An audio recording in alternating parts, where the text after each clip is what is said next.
Era, while the Aztecs looking here for their 17th straight win of the season.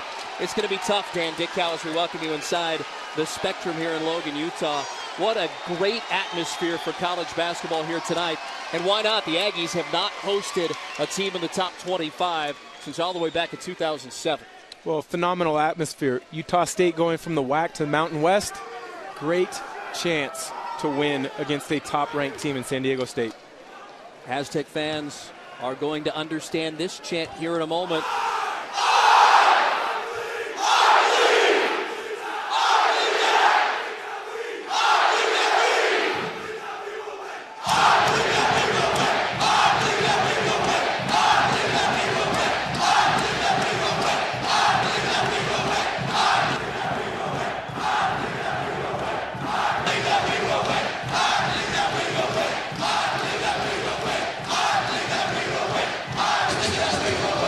It is a fixture I believe that we will win inside both home arenas.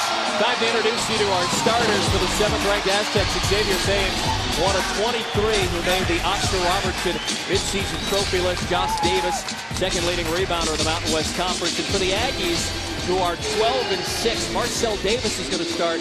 Kyle Davis will not. Kyle Davis likely to miss his 3rd straight game with a dislocated knee. He's one of their best scorers and by far their top rebounder. Well, he's an important piece to what they do, and they're definitely going to miss him because of San Diego State and how well they rebound. Utah State in white, they control the opening tip.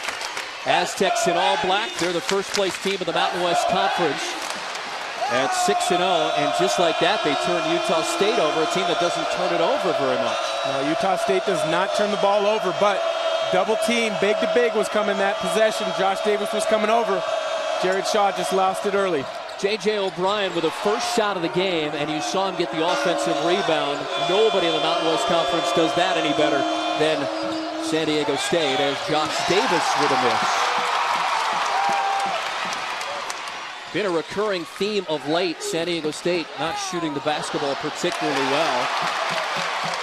That was Jared Shaw off the mark for the Aggies, but they get the offensive rebound. San Diego State has won 16 straight dating back to November the 20th. Utah State, they might be 9th in the 11-team Mountain West Conference, but they're 10-1 inside this building this year. Pacific, the only team to win here. And another turnover for Utah State. Well, again, we saw a double, big to big. Josh Davis misses the floater. And another offensive rebound for San Diego State. They average 14 a game. And it is Skylar Spencer, the sophomore, with a dunk. And now you're seeing San Diego State pick up with some full court pressure. Utah State typically doesn't turn it over. They've got good ball handlers in Davis and Medlin. But San Diego State, with their versatility defensively, will pick you up full court. Marcel Davis swings it right in that right corner to Spencer Butterfield, one of their better three-point shooters. Although they didn't shoot particularly well the last time out, Shaw on the baseline with another miss. They were 2 for 17 from beyond the arc Wednesday night at the Thomas & Mack Center against UNLV. That's from a team that came into that game 2nd in the country in three-point percentage. Winston Shepard can't get it to go. Marcel Davis, the sophomore from American Fork, Utah, to Jalen Moore. He'll score to tie it up. Don't let the Jackie Moon, Foxy Cleopatra hairdo fool you. That kid can score, and his dad did in the 70s. Dad Jimmy is the 25th leading scorer in the history of the Utah State Aggies program. Local kid that committed early after his sophomore year of high school. This coaching staff saw a lot of promise in him, and they think he's going to be a good player. This is Skylar Spencer against Shaw, and he took one too many steps. We see a good throw ahead on the break. Jalen Moore to a good inside hand finish. This time in his career, he's more of a stretch four, but the coaching staff thinks as he gains some experience, he'll be able to slide into that wing position. Aztecs picking up Utah State defensively in the backcourt. That is why, as they turn over Utah State again, they are one of the best defensive teams anywhere in the nation. Thames, pull-up jumper. Not a good start for San Diego State shooting the basketball. They are 1 for 6 at the outset. And again, they've played 18 games. They have shot less than 40% 8 times this year. Well, for people who are aware of San Diego State, they're not too concerned about that. They don't shoot the ball very well, but they go to the offensive glass, they get themselves second opportunities, and they get to the free throw line a lot. Winston Shepard has been getting to the free throw line a lot of late. He'll hand it off to Thames. Inside of 17 to go. Thames with penetration, and Shaw throws a body on him. Ball knocked out of bounds. 19 seconds to go on the shot clock. Well, Utah State does not have a great defensive interior presence. Jared Shaw comes up with that block coming up from the weak side, but San Diego State can penetrate this defense and get to the rim when they want. Here's Matt Shrigley, just subbed into the game. He's been struggling with his confident shooting. He'll get a good look there and get the basket and the foul. And Matt Shrigley is a great shooter from behind that line. Sometimes you don't get it to go down, stay with it, get the little putback, chance to get a three-point play, but a lot of times shooters just need the ball to go through the basket one time, whether it's a layup on a fast break or a free throw. This could get him untracked in Mountain West play. Steve Fisher going to his bench early. Told us today during shoot-around, got a lot of confidence in what Dwayne Coley, the St. John's transfer, has done of late, so he gets him in less than 4 minutes into the game. Matt Shrigley just came in. Helps give San Diego State a 3-point advantage as you look at the Aztecs. 2 for 9 shooting the basketball to start. This is the 4th ever meeting between the Aztecs and the Aggies, the newest members of the Mountain West Conference. San Diego State's never won in 3 previous tries. Playing in this building for the first time since 1962. And from the outside, that's Tadeo Rowland, a senior from Louisville, Kentucky. You don't want him getting hot. Earlier this season, 7 for 7 against San Jose State. As Thames misses, 5 of those made field goals were on threes. Get a season high 20. Now, as your backup point guard, he's a better shooter than Marcel Davis, but he also does a really good job of running Stu Morrill's offense.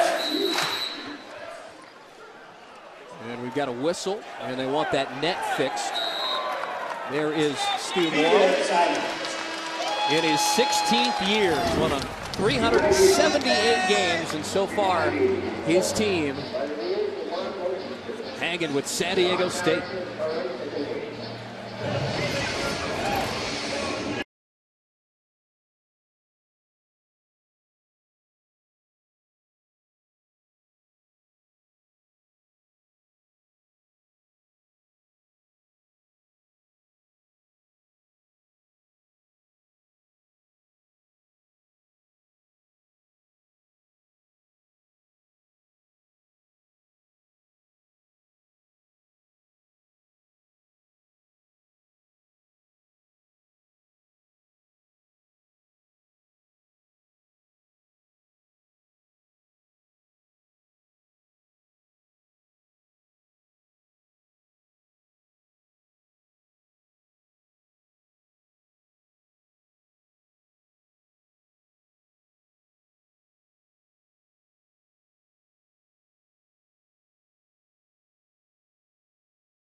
Five minutes into this one, San Diego State and Utah State are even at 5 as we welcome you inside the Spectrum alongside the former Gonzaga All-American Dan Dickau.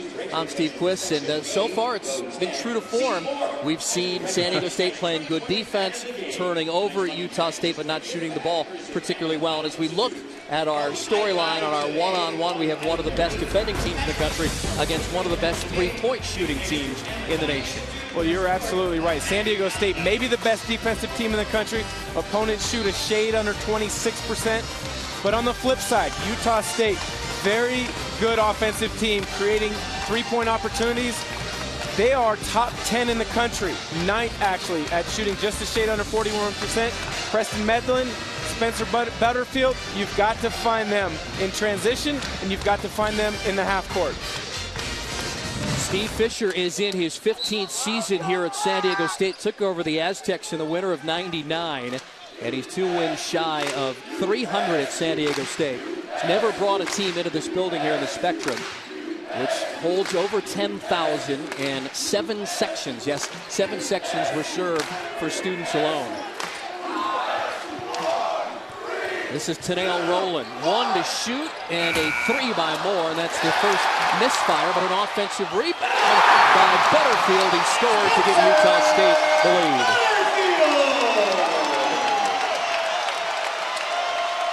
And that in a nutshell is what Spencer Butterfield does. He gets 50-50 balls, makes extra plays, gives extra possessions to this Utah State team. Shrigley for 3. Matt Shrigley has now missed his last 9 3-point attempts.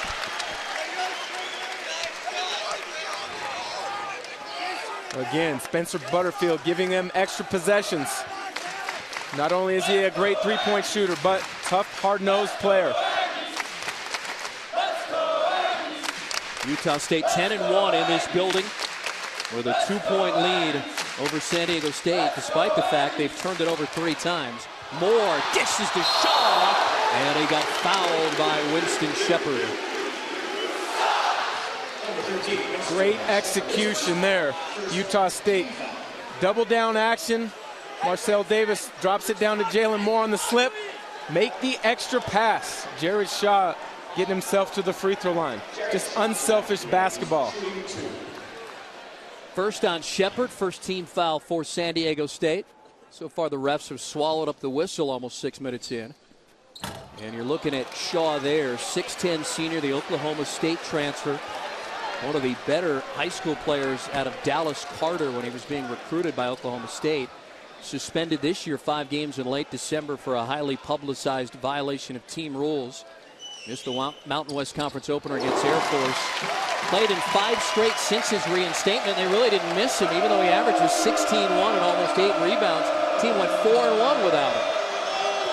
Here's Shrigley trying another 3, and he's 0 for his last 10 from out there.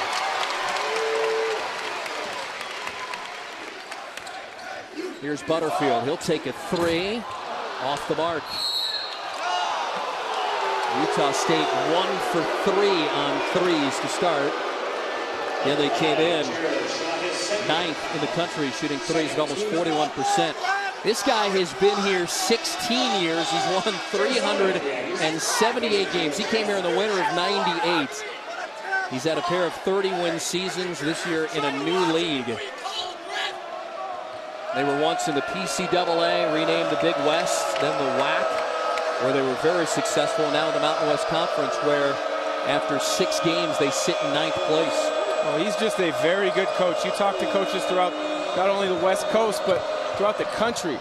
Really respect his knowledge of the game, his X's and O's, and also the high character that he has, and the traits that he instills in the players that leaves this program. Xavier Thames is 1 for 4 to open the proceedings. His first points for a guy who averages 16-9 a game. Coach Fisher talking about how X is playing at an elite level. That's part of the reason why they're off to a 17-1 start, and they won 16 in a row. Rowland drives into traffic, kicks it out under 10 to shoot, and that got blocked there by Skylar Spencer. That's his 46th of the year. Thames handoff to Shepard. Coley will try it from the outside and will miss. And they run down another offensive rebound. They have 9 rebounds. They're 3 of 14 shooting. And that is why they are now up by a point, 9-8. But you take a look at that possession. An extra rebound gives them an extra possession. All of a sudden you get a secondary pick and roll for Xavier Thames. Gets to the basket. Can't give them extra possessions when they struggle to score the way that they do. Thames has made his last 2 shots. San Diego State up 1. Misses Medlin from the outside. Preston Medlin from Carrollton, Texas. Shoots 45% on 3s. He was 0 for 5 in that disastrous performance as a team against UNLV. Makes one there. Here's Akil Quinn, the Northridge transfer, answering with a 3 on the other end. And he has really come into his own. Coach Fisher really likes the toughness that he brings at the backup point guard position. Pretty much knows what he's going to get. He's a better shooter than they thought he was when he transferred from Northridge. Paid his own way last year. His mom had to take out a couple of loans, get another job. And he was rewarded this year with a scholarship. And rewarded the Aztecs so far with 6 points a game. Two teams starting to heat up from the outside. Early on, San Diego State by 1.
Presentation of college basketball is brought to you by Geico. 15 minutes can save you 15% or more on car insurance.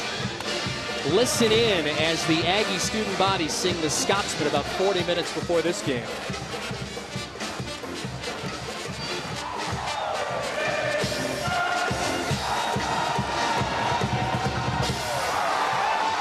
It's a great environment, Dan Dickow. Much like one that you played in back at Gonzaga. Home court advantages by the numbers. The ceiling's so low, by the way, so it's really loud.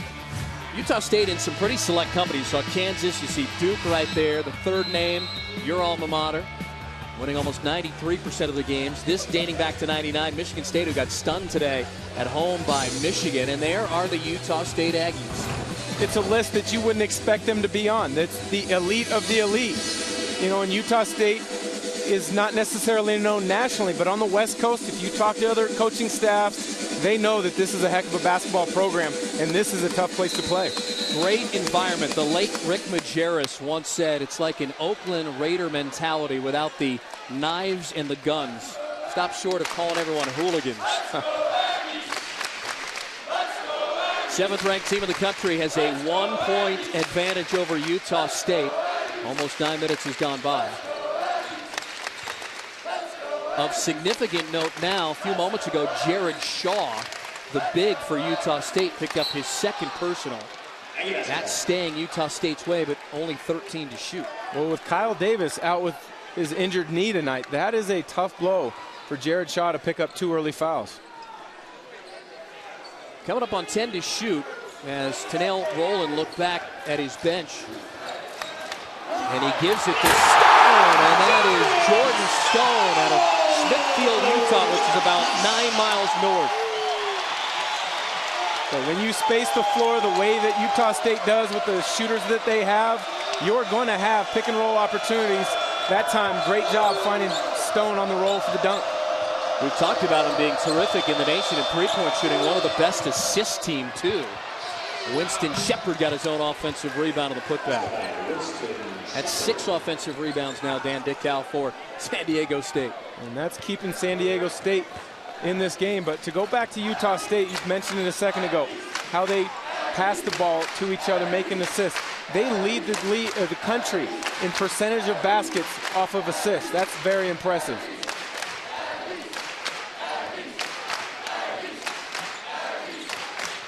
Coming up again on 10 to shoot. They'll likely take the shot clock inside of 10 each time and try and limit the Aztecs' possessions. And here's a whistle away from the basketball.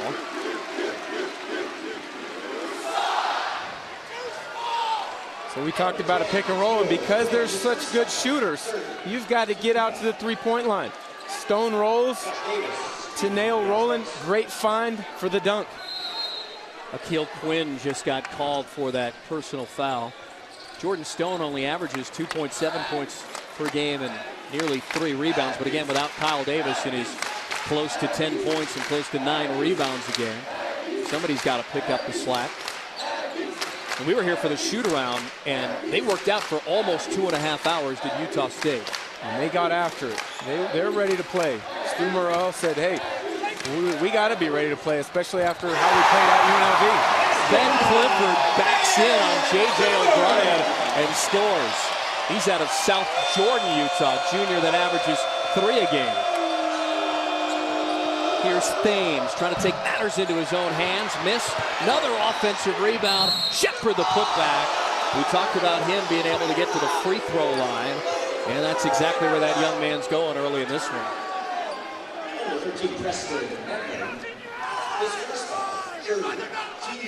Great back down here by Clifford. Feels the pressure defensively, spins off it.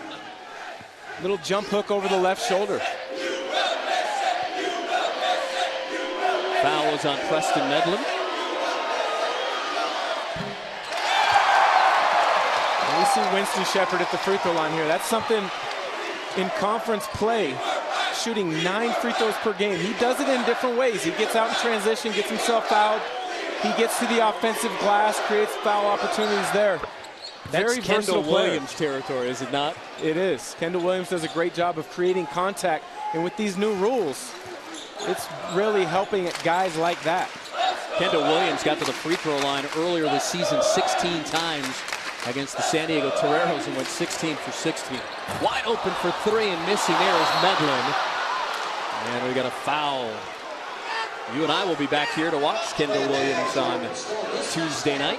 We want to remind you what's coming up prior to that. ESPNU's coverage of college basketball continues with a Sunday night doubleheader at 6. Conference rivals clash as Clemson takes on UNC, the Tar Heels in the ACC Sunday night game of the week. Then at 8, Pac-10 battle between the Cal Golden Bears, UCLA. ESPNU college basketball doubleheader, both games also live at Watch ESPN. North Carolina going for their 57th consecutive win without a defeat against Clemson at Chapel Hill. Even at 15, 11.5 minutes in. San Diego State shooting just 30% from the field. Haven't shot over 40% in their last 3 games. Only 37% in that win at Kansas and held under 40% in 8 of 18 games. Danny Berger just got whistled for his first foul to give San Diego State possession of the basketball. Berger's quite a story. Collapsed on December the 4th, 2012 in practice, full cardiac arrest. Had to be saved by an AED machine run by the team trainer Mike Williams.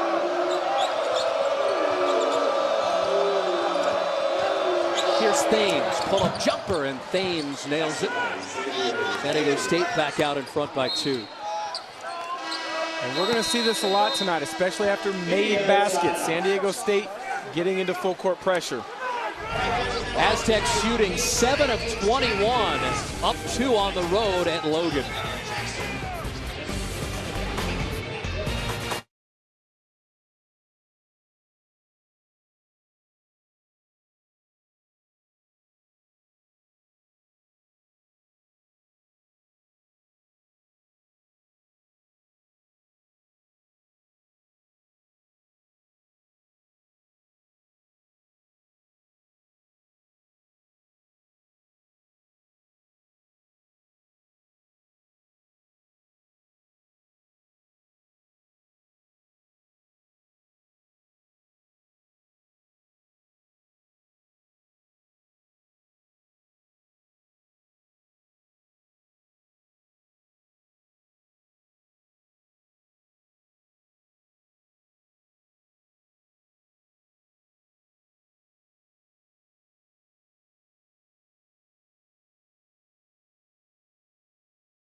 That is the Aggie faithful. They call him the Herd, and they're singing the Scotsman for about the third or fourth time already.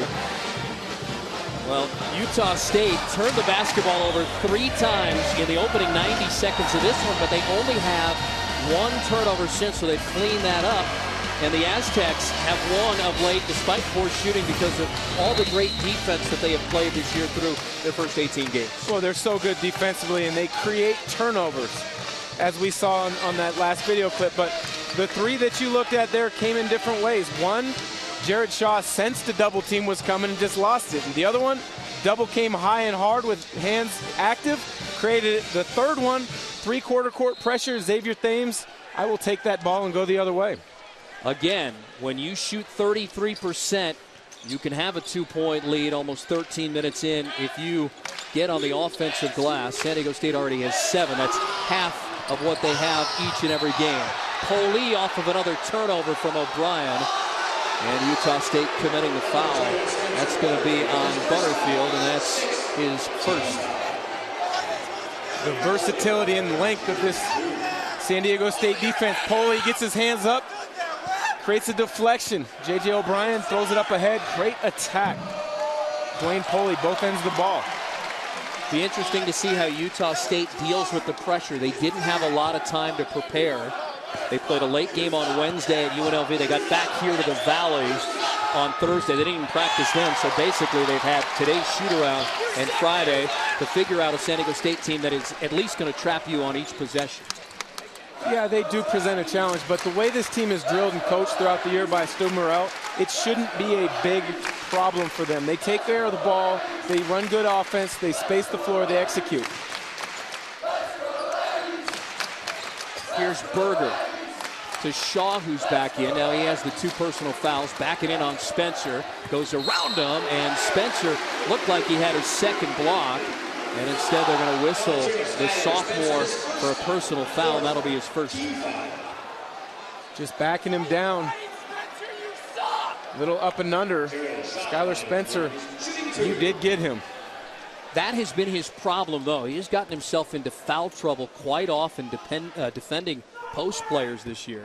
So this matchup against Shaw going to be a very interesting one here tonight. Well, he's still a young player.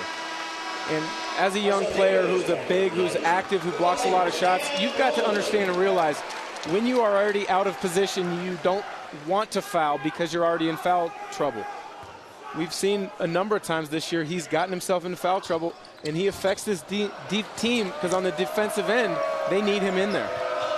Offensively, Skylar Spencer's 8 for his last 8 from the field. And his 1 block so far in this game gives him 46. This is O'Brien driving the baseline, and O'Brien will score around Ben Clifford. He's kind of their glue guy. Do a little bit of everything. Can guard 2 through 5. Very underrated. Goes after the ball in the offensive glass. Only Aztec to have ever set foot in this building. Started his career at Utah, played a game here. Butterfield had it knocked away by Xavier Thames. Little shot fake, read the defense, attack the chest of Danny Berger to a nice finish. If you're an offensive player with these new rules, attack, attack, attack. You're either going to get yourself a free look at the rim like he did there, or you're going to get put at the free throw line if they put their hands on you. This is Marcel Davis to Ben Clifford. Utah State misfiring on their 4th 3 attempt. They're 2 for 6. Again, they are 9th best when it comes to shooting threes in the NCAA at 41%, and 9th best in assists. But San Diego State, 2nd in the nation in defending that 3-point field goal at 26%.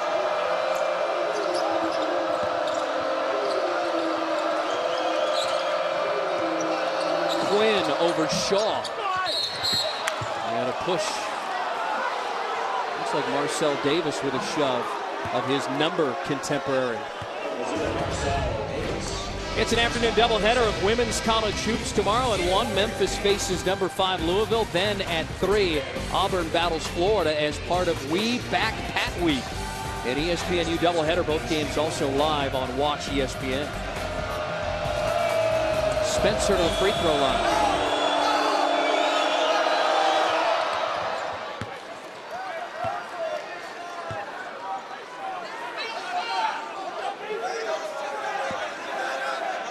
Perhaps you can hear those fans behind us right now all over the Aztecs. Much like the show is going to be on the 18th of February when Utah State goes into Viejas Arena. Fans are called the herd. We're at 4,534 feet. 40% of the 10,270 tickets are allotted to students. Marcel Davis, 6th in the nation in assist to turnover ratio. No turnovers in his last 50 minutes on the floor. Medlin has it now, again under 10 to shoot. Penetration, kick out, made one extra pass as Davis knocked it out of bounds. Aggies will still have it, but with 4 to shoot. Most times, you'll see these kids wearing blue latex gloves. They're not tonight because of the whiteout. It makes it sound, the claps, more intense. 1 to shoot. Medlin got it off in time and misfired, but they'll say shot clock violation. But you've got to understand the shot clock. You're the point guard. You should know the clock at all times in all situations. You're inbounding the ball on a baseline out of bounds with 4 seconds. You need to know that. I get the feeling there's going to be many more opportunities, though, right? Because it does look like the game plan is to slow San Diego State and their offensive touches as O'Brien goes to the bench, giving way to the redshirt freshman Matt Shrigley out of La Costa Canyon High School in Encinitas. Shepard meets the double team in the low post and turned it over. Or did Shaw get a piece of that first? I think Shaw might have got a piece of it.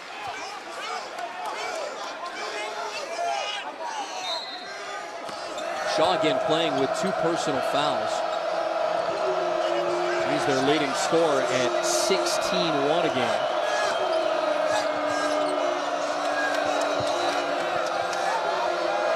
Right of the lane, Skylar Spencer. Trying to back in on Moore, and he took 1 too many steps. For a freshman, that was a great defensive possession by Jalen Moore. Hard hedge on the initial pick and roll, took it away, got back to his man, Skylar Spencer, who outweighs him by a good 50 pounds, battled him on the post, created a turnover through a travel. Moore, just a freshman from up the road in Smithfield, getting an opportunity with Kyle Davis not playing for the 3rd straight game. His dad played here in the early 70s and we're told did not have the Jackie Moon hairdo. Shaw finds another shot on that baseline right and misses again.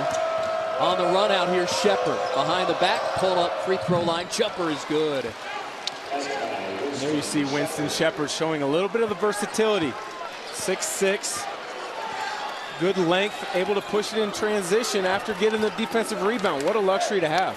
Medlin will fire this one before the shot clock even got under 20. Quick trigger there for Utah State, who's now 2 for 7 from beyond the arc. Davis might have got away with an extra step and scores it off the window. And Stu Morrill will call a timeout. Going to take his first half use it or lose it timeout just ahead of the media timeout. Well, Josh Davis can also push it in transition for a 4-man. That time attacking Jared Shaw, knowing he's got 2 fouls. Jared Shaw does not want to pick up his 3rd and be taken out late in this first half. While we have a moment, let's take a look at the up-to-the-minute Mountain West Conference standings. You see San Diego State coming in now with a half-game lead. New Mexico got a win at Colorado State, came down to the wire. Nevada, a loser on the road at Wyoming, so Wyoming is 4-2. And Boise State, a rather easy time with San Jose State, who's still looking for their first ever Mountain West Conference win. They're the other new addition along with Utah State to the conference. Well, there's 2 surprises. Nevada being 5-2, and then UNLV struggling the way they have. People were talking about them potentially winning the league this year. San Diego State, I think, was predicted 4th in preseason, but obviously they are showing they're head and shoulders above everybody else right now. Now that the league has 11 teams, the top 5 teams are going to bye and won't have to get to Las Vegas as early as everyone else would. for the Mountain West Conference Tournament. A long way to go. These teams are only a third of the way through what is now an 18-game schedule. So a lot of basketball to go. Shaw still looking for his first made field goal of the game. Butterfield back to Moore, and Moore got position on J.J. O'Brien, and the true freshman scores.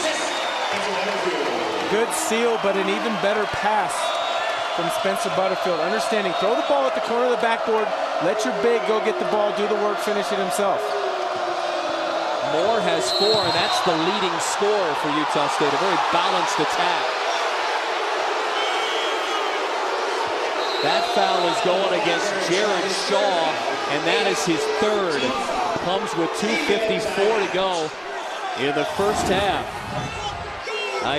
Utah State in a little bit of trouble as their leading scorer goes to the bench with 3.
Here, coming up in just a few moments at halftime, we'll have your scoreboard for the Mountain West Conference. Update you on some area scores. The Big Ten battle that leaves only one team from Michigan standing. We'll have that and take you around the top 25. See you at half. Wow.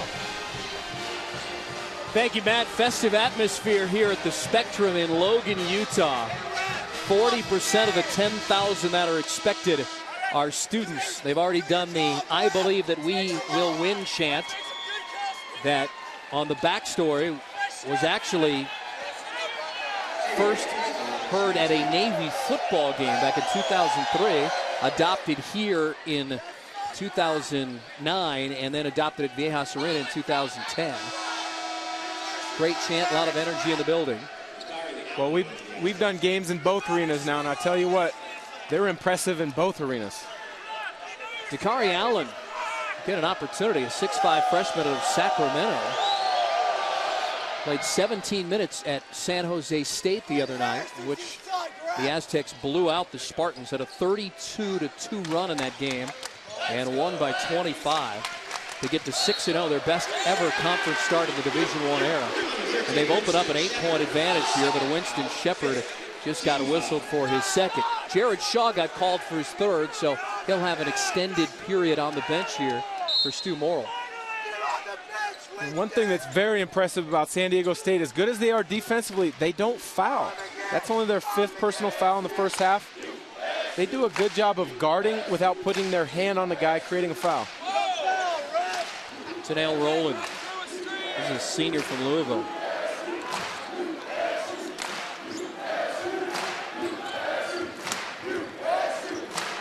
Rolling around the Stone pick. On the pick and roll to Stone, nothing there.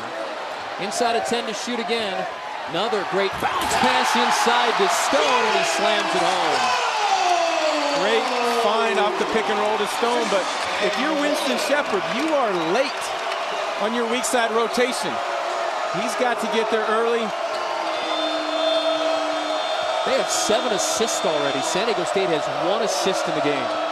Here's Thames around the Davis pick. Will shoot the three and will miss front of the rim.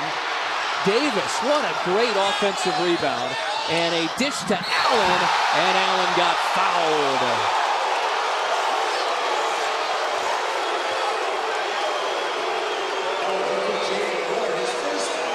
First on Jalen Moore. Heck of a sequence after Josh Davis comes up with the loose ball. Over to Allen. Jalen Moore not giving up the easy buckets. It is amazing, the two great rebounders in the Mountain West Conference, Roscoe Smith at UNLV, and then Josh Davis. I mean, he's out there. I mean, both guys look like the wacky waving, inflatable arm flailing tube man that you would see on top of most of your oil change places. They got arms, limbs, everything going to get that ball. Well, Josh Davis has a motor that just won't quit. That's why NBA scouts love him. 12 consecutive games of double-figure rebounds.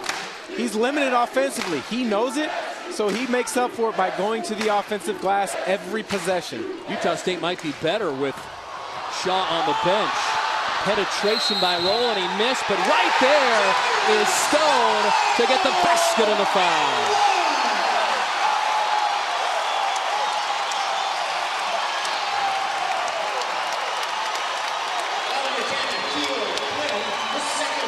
San Diego State has hurt Utah State on the boards. Jordan Stone giving the Aztecs a little bit of their own medicine. He's been a huge spark off the bench tonight.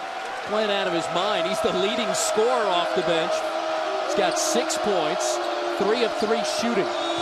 And again, Shaw was 0 for 3 shooting. Coming up on a minute to go. The lead is now 6 for San Diego State. Rowland from just outside the free throw line. Butterfield. And he knocks it down from the baseline. Got some assists from Stone. And a timeout by San Diego State. All that skeletal girth by Stone, just bringing 2 bodies together to assist and make that an open shot. Well, it is coaches versus cancer, suits versus sneakers.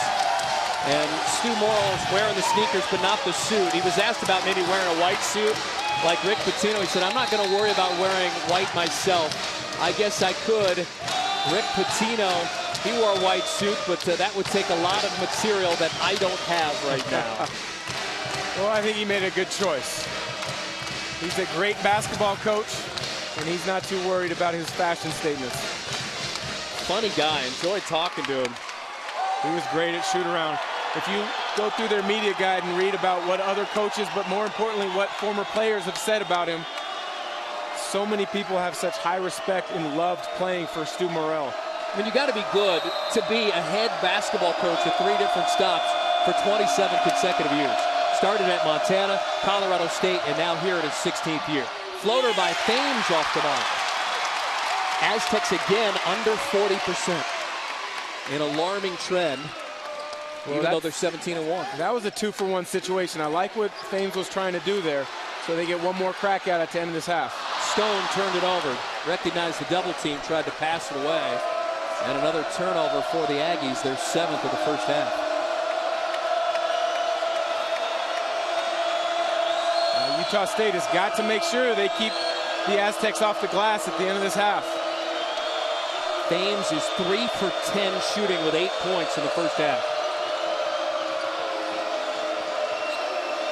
Here's Davis against Stone, driving in, putting it up. Miss. Spencer got the rebound, put it up. Tip won't go. And that's the end of the first half.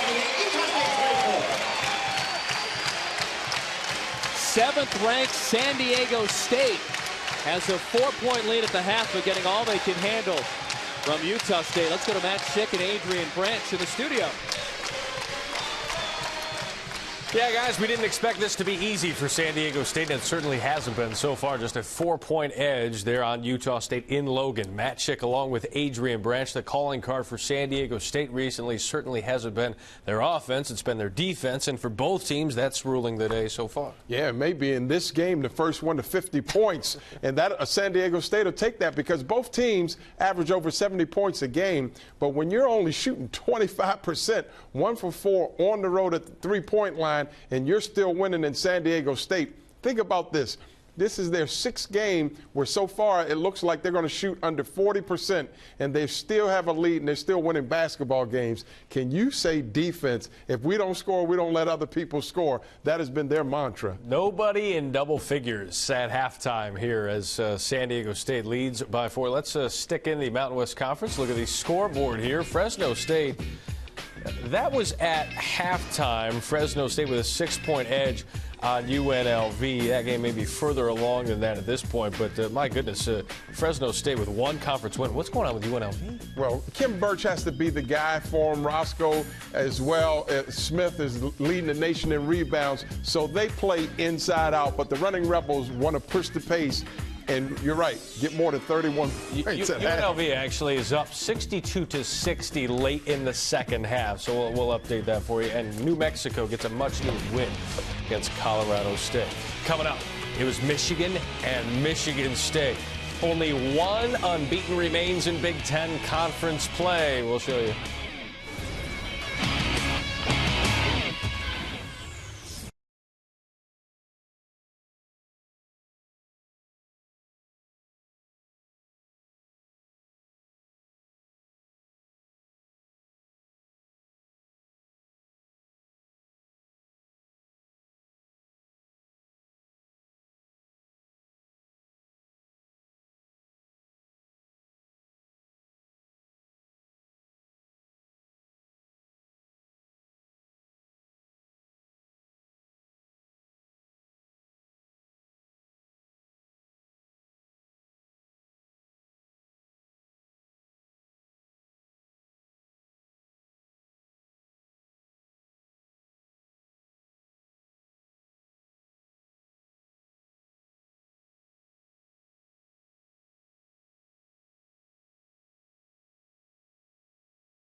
The name's Stone, Jordan Stone. 6 points at the break. Utah State trailing by 4 at that. We had a big one in East Lansing. Top 25 showdown. First time in Big Ten history. 2 teams squaring off with a conference record of 6-0 or better. Nick Stauskas is better. Enter the game as the leading scorer in the Big Ten. Would not end the game like that. Gary Harris would with a play like this. These two were going at it, 2 shooting guards, seeing who's the best in the conference. They were going at it. This was a good game. Gary Harris, just a stud, can create on his own like that. Yeah, 27 points. You saw the step back and shot a good percentage in this game, 9 for 15. You were saying, there's the 3 from Harris. Michigan State leads by 5.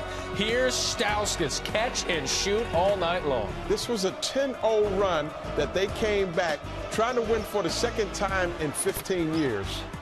Glenn Robinson, the 3rd here. It gets a little testy.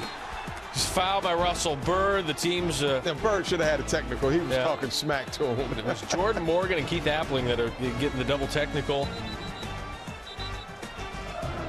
But then here, Michigan inbounding the ball is Zach Irvin. Inbounds, gets it back, 3-ball, got it. We're tied at 53. Can't cut off everything. They shot over 50% from the three-point line. That has been a knockout punch for them. Stauskas with a knockout punch there. They have the lead by 3, and then with 2.5 to go, John Horford the block.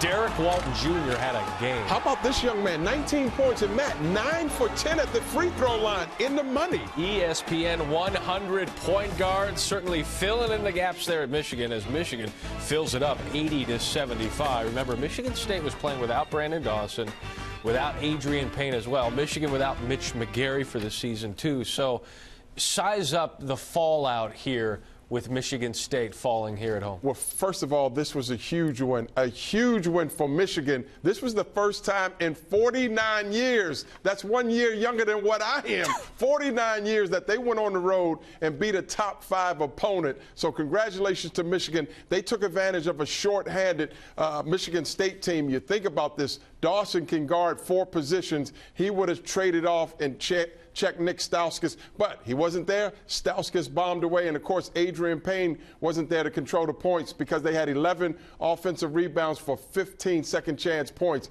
If you have your top players, and also they're not talking about Keith Appling has a wrist injury. They're not making any excuses, but he had a hard time shooting the ball. That's how Derek Walton had a huge game at 19 points and 90% from the free throw line. They will meet again February 23rd. 49 years. 49 years. I give you a lot of credit for saying that on TV. It's pretty impressive. The undefeated teams overall, there are 3 remaining. Arizona in action tomorrow against Utah. Syracuse in action today against Miami. There's Jeremy Grant. He had 16 points. Miami would battle back. Under Jim Larinaga, he's adjusted what they do offensively and defensively, AB. Well, wake me up offensively. The adjustment is they're 350th, I believe, in offensive possessions. They don't get a lot of possessions, so it's not a big margin of error for them. Wake up, AB. Wake up. I got a highlight here. Ennis got the lay-in, and Trevor Cooney hits the 3. Syracuse improves to 19-0. How about the number 5 team in all the land, Wichita State, the 3rd unbeaten, taking on Drake, Cleanthony Early, and 1. Takale Cotton, throwdown. Wasn't as big as the dunk he had the last game. Against Illinois State. Yeah. Workmanlike performance by Michigan State. They have a saying, play angry, and they're playing with a chip on their shoulder. Ron Baker uses that chip, puts it in for a bucket, would make the free throw. Cleanthony Early, follow there. Wichita State probably not going to get tested again for another couple weeks when they visit Indiana State.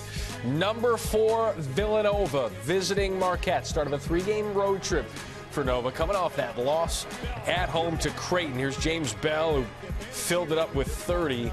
End of regulation, 4-point margin. Todd Mayo misses the 3, but he's fouled, and he'll make all 3 free throws, AB. That is what drives a coach mad when you make poor decisions. And Tony Chenault puts it in for the win, but no, a charge call. Yeah, right here, his foot is on the line. The defender's foot is on the line. But, Matt, you're a guard. Shoot the teardrop. Kiss it off the glass. It never should have come down to that decision. Well, it comes down to this decision in OT. Javon Pinkston, well, not just this. Many more great decisions for Villanova. Archie Diacono then, who had 20 points, 11 assists, no turnovers. There finds Bell, and Villanova gets their 17th win of the season. Texas looking for their 5th straight win on the year, their 16th overall, at the expense of a Baylor team that has no idea what's going on in the world right now. Yeah, the leadership is not there. The interior defense, you're seeing them getting dunked on. Texas, after that Kansas State win, they're playing with tremendous confidence. Isaiah Taylor, get to know him, the freshman with 27 points, career high for a freshman. This was a statement game. This is Texas saying we're the real team in Texas. Baylor, don't try it. We're coming out and beating you on your turf. Baylor's going to go from top 10 a few weeks ago to outside the top 20. Got to win games. Other top 25 scores, Kansas earlier tonight on ESPNU, making it look easy. Andrew Wiggins, career high 27. Didn't force a shot, didn't take a bad shot, plays within the flow of the game. Any upsets? None here. Florida makes it look easy against Tennessee, holding the Vols to 41 points, and Wisconsin snaps their 3-game skid as they get out of that Arctic freeze with a win at Purdue. San Diego State shooting 33% from the floor. That's been what's happened to them the last half dozen games or so, but they're still in it. They're up 4 at half.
Coming up tomorrow on ESPNU, some college basketball for you. ACC Clemson, 0 for their last 56 in Chapel Hill. AB, do they get it done? Now is as good a time as any, or try another 56 years. If not now, when? Yeah, right? Not now, when? Cal take it on UCLA as well here on ESPNU. Winston Shepard not filling it up offensively, has 6 rebounds, 5 points. Second half as San Diego State goes for their 17th straight win.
That sign likely to start a Twitter war. Twitter war commenced now. Utah State hasn't hosted a ranked team since 2007. They trail number 7 San Diego State by 4 points here at the half, 28-24. Back in Logan, Utah, alongside Dan Dickau. I'm Steve Quist. Your thoughts so far of this first half? We kind of knew it would be tight. And the San Diego State came in favored by just 2 points, and it's lived up to the billing so far. Yeah, well, I think if you're Utah State, you've got to keep San Diego State off the offensive glass. 10 in the first half. If you're San Diego State, you must be better pick and roll and weak side defense.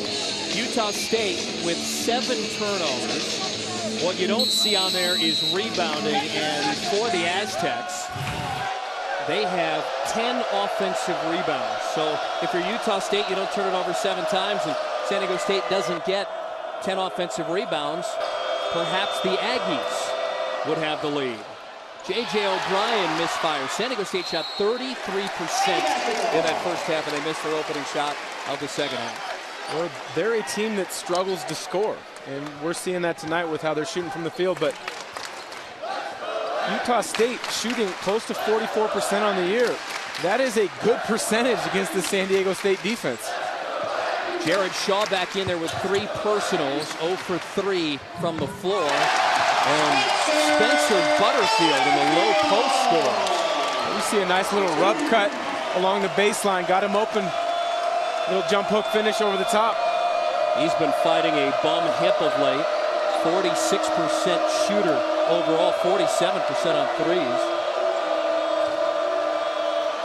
Spencer with the left hand scores on the other end.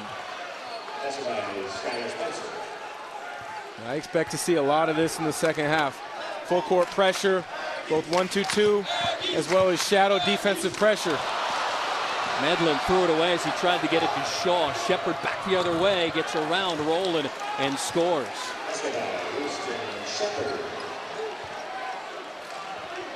Shepard has 7.6 rebounds on 3 of 5 shooting. Aztecs with their 1 trap on the defensive end here. Here's Medlin getting it open outside 3 and hitting it. Just their 3rd make from beyond the arc of the game. But phenomenal job setting up yourself to come off the screen, but then the bigs, both of them, getting a piece of the defender, getting Preston Medlin open, knocking it down. Great execution by Stu Morrill's team. He's made 2 of their 3 threes in the game. He shoots 45% on threes, but again, he was 0 for 5 on threes at UNLV, so got a little confidence back. Here's Thames off the handoff from Spencer. And Xavier Thames continues to struggle from the floor where he's 3 of 11.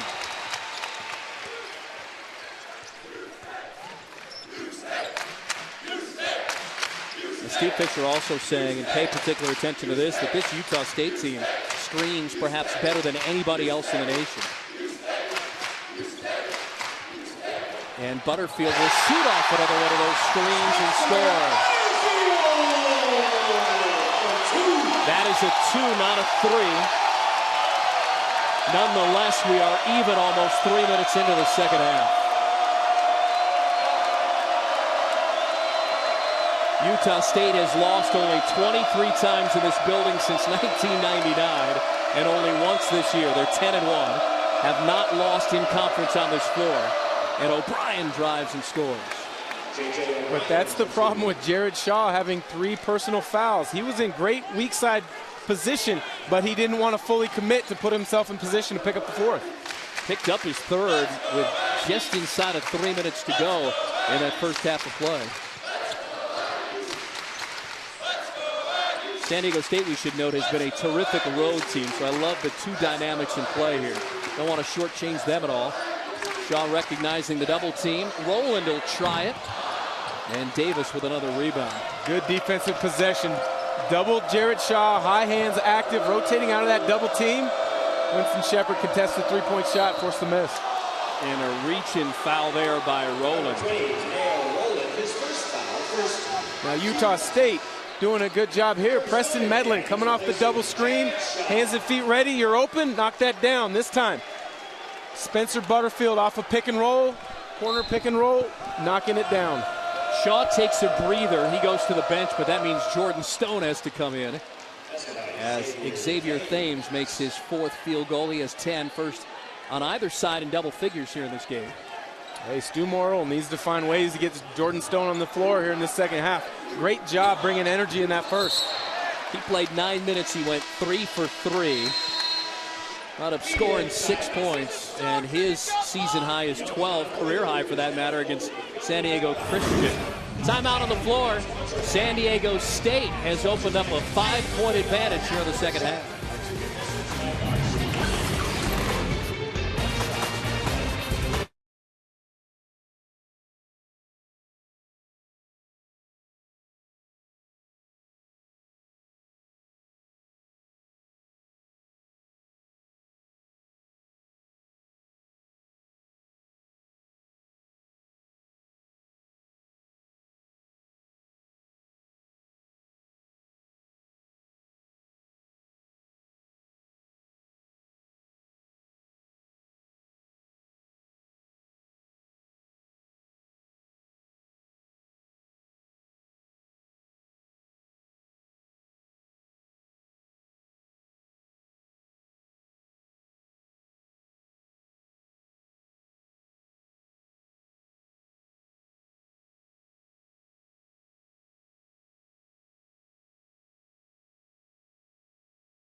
As we went to the break, I told you it was a 5-point advantage for San Diego State. The reason being, inside the arena, the scoreboard said 35-31.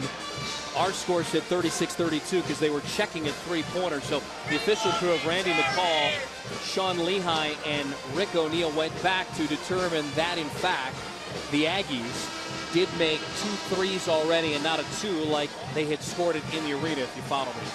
So we did have the score correctly on the screen. They'll fix it here inside the arena, and it's a 4-point game officially.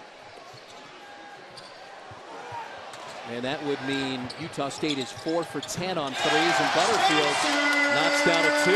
It's just great execution on the baseline out of bounds. That's a sign of a good team. Being able to come out of a timeout and execute, whether it's sideline out of bounds, baseline out of bounds, or a set play. Butterfield has 11, 2 off of his average. O'Brien with a missed shot, runs down his own offensive rebound, and then an offensive foul against the Aztecs. Offensive foul, J.J. O'Brien. Chasing it down on the offensive glass, but Preston Medlin getting there, but then also selling the foul too. This time down the floor, Utah State has a chance to draw even here with 15:35 to go. And we got another whistle. And right back over to the replay monitor goes Randy McCall and his team of officials.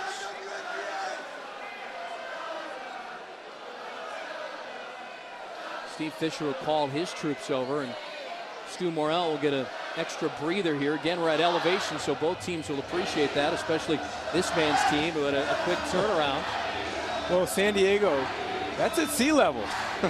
Last I checked, you go down to the beach, enjoy yourself, but that is a kind of an unsung advantage for a team like Utah State or Wyoming or New Mexico. Playing at altitude is something that is difficult to adjust to in a day or two. See if we can get word of what Randy McCall went over to look at across from us. He's going to come over and tell me here. Thank you. So Randy telling us they thought that the clock started. It obviously didn't. We have it all set up as they recheck. Aztecs pick up the Aggies and Roland in the backcourt. And Roland into the front court to start the offensive possession. Here and a turnover quickly. Butterfield just lost concentration.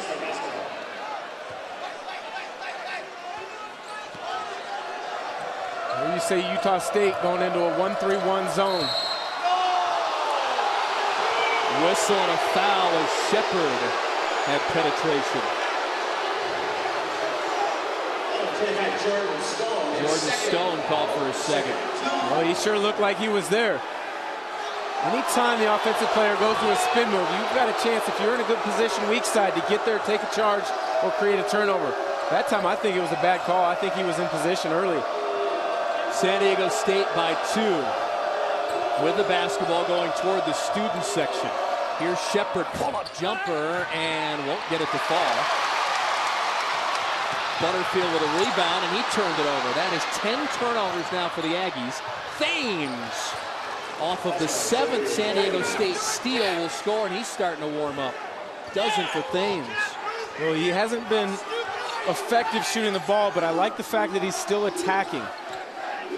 If they're going to have success in the NCAA tournament, which I think they can have, he has got to score and score it well. This week named to the Oscar Robertson Trophy watch list, one of 23 on that midseason list. Spencer Butterfield now with 13 right at his average. Now, he made that midseason list, but it was kind of a shock that he wasn't on the top 25 Wooden Award list. Because the Oscar Robertson one also distinguishes the best player in the country. But I tell you what, if San Diego State is ranked top 10 at the end of the year and he continues to play well and have big games, he's still got a chance, an outside chance. O'Brien drives on Butterfield over Stone and bangs it off the window. Nice move by J.J. O'Brien, who averages almost 9 a game. O'Brien has 6. Medlin, pull-up jumper over O'Brien. That's a 3. They've made 5 now as they heat up from the outside in the second half. Well, San Diego State is trying to get them to speed up. But when you're shooting it the way Utah State is right now, it doesn't really matter. Utah shot is a good shot. Beg your pardon, Dan. Utah State with 15 second-half points. Butterfield has 9 of them. Touched by Spencer in the post. Chance for Utah State to take the lead. Last lead by the Aggies was 15-14. Came in the first half. Medlin for that lead.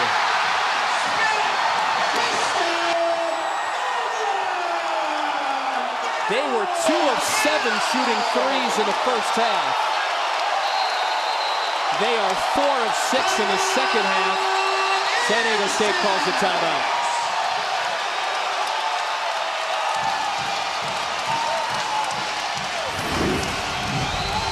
Utah State is outstanding at home. They feed off the crowd. They're doing so far.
ESPN's journey to the tourney is going to continue next Saturday with a clash in the ACC as Jabari Parker leads the Blue Devils into the Carrier Dome to face C.J. Fair and the Orange. ESPN's journey to the tourney presented by Sonic. Duke versus Syracuse next Saturday at 6:30 on ESPN, also live on Watch ESPN. The longest active winning streaks going on right now in college basketball. Wichita State at 21. Number 1 Arizona at 19 at San Diego State. Trying to get to 17 wins in a row, but 4 second-half threes so far by Utah State has given the Aggies a 2-point lead on number 7 San Diego State.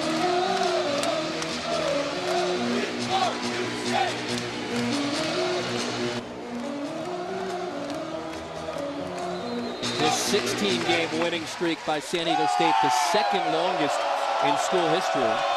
The 34-3 team 3 years ago won 20 in a row to start a season, including at the Kennel in Gonzaga.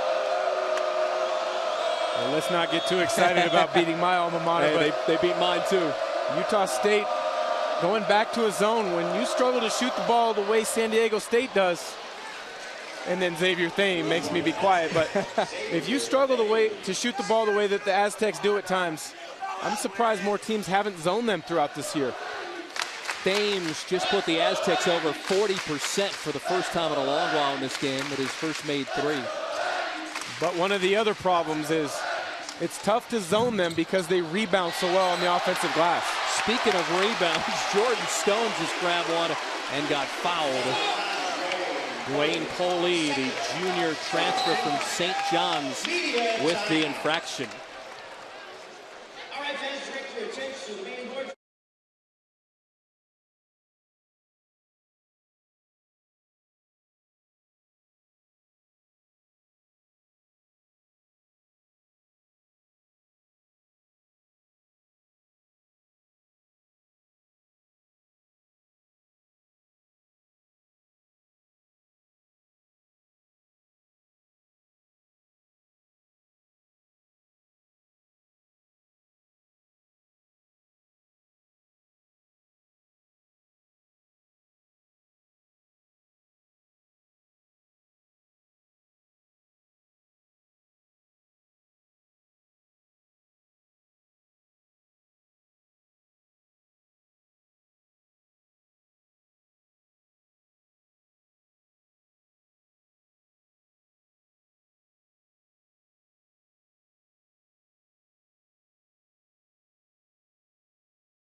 That guy is delighted at Utah State's on 42 points with 11:56 to go. The other night at UNLV, they were held to 42 over 40 minutes of basketball, their lowest output since 1999. But so far, 4 second-half threes, Dan Dickau, Butterfield, and Medlin warming up. Well, they've done it in a number of different ways. Spencer Butterfield off the side pick and roll. Rotation is late, knocking it down. Preston Medlin is hot. You've got to locate him. This time off a double down, hands and feet ready on the catch, knock it down in transition. Oh, J.J. O'Brien, hands down, I'm gonna knock it down. And then he had another one almost identical to that double down. He might be offended that they tried to check, right? The refs went over and checked. I think he is. He's got range out to about 23, 24 feet in the half court. You have got to give him one direction to go offensively, and don't let him come off screens tight. Butterfield has 13, Medlin has 12, so they've combined for 25 of the 42 so far. Aggies down a point. Moore drives in, just like his dad used to do in the 70s. Scores it. Great little guard on wing pick and roll. Jalen Moore takes it to the cup for a finish. Dad still works in the athletic department, 25th all-time scoring. That is Quinn with a missed shot. And on the alley-oop, Off the side of the basket. It went out of bounds. They're going to say last touch by the Aztecs. There you see a little brush screen there. Jalen Moore. That's the second nice inside hand finish that he's had tonight. But he's an interesting story. He's a local kid. His dad played here. He committed after his sophomore year of high school before he had even played varsity basketball. The program knew him from being in the area, coming to camps. They offered him early, and they're glad they did because a number of Pac-12 schools tried to recruit him late. He's going to be a good player here for Utah State. Tremendous prep player out of Smithfield, Utah, just up the road. Shaw, and Shaw will make his first field goal of the game. Utah State is just playing with much more energy and activity on both ends of the floor in this second half. They're back in the zone. They match their biggest lead of the game of 3. Shrigley will try it from the outside. In and out, but Poli was there. And that is going to be against San Diego State. That was a foul on Poli, and that's going to be his 3rd.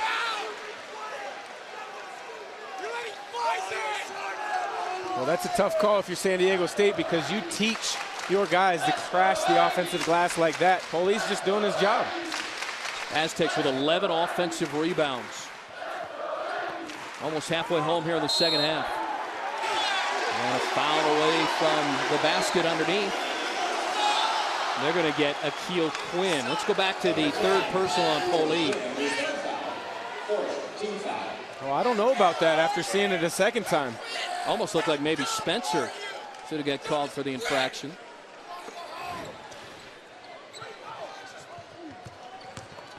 Medlin to Jalen Moore.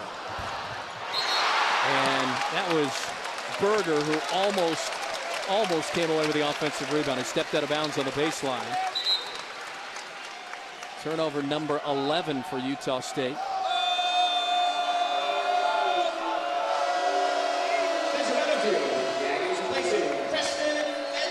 Medlin will go to the bench.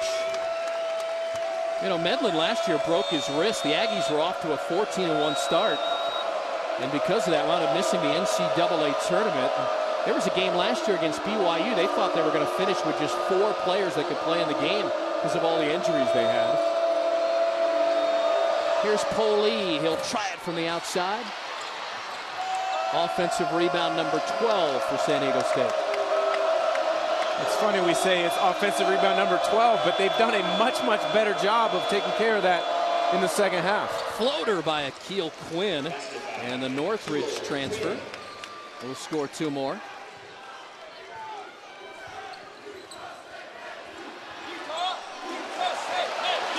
Here's Berger, had the heart attack in this building back in December of 2012. Had to get that AED machine here to revitalize him. Great entry pass inside Butterfield to Moore, and he scores 2 more. But this is uncharacteristic for San Diego State. Continuing to be a half step late from weak side to strong side. That time Skylar Spencer didn't quite get there. Allowed Jalen Moore to finish at the rim. 15 assists on 20 made baskets for Utah State. 9 minutes to go. Thames, long range 3, knocks it down. He is 46% on threes this year. He's made 2 of 4 in this one. He has 18, and the only Aztec in double figures. Back even at 48.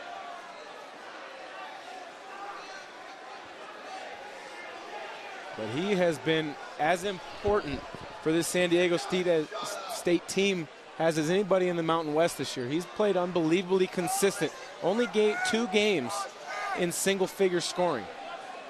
If there's one thing I'd like to see a little bit more of from him is getting in the paint and creating for others. Tonight, he's got 0 assists.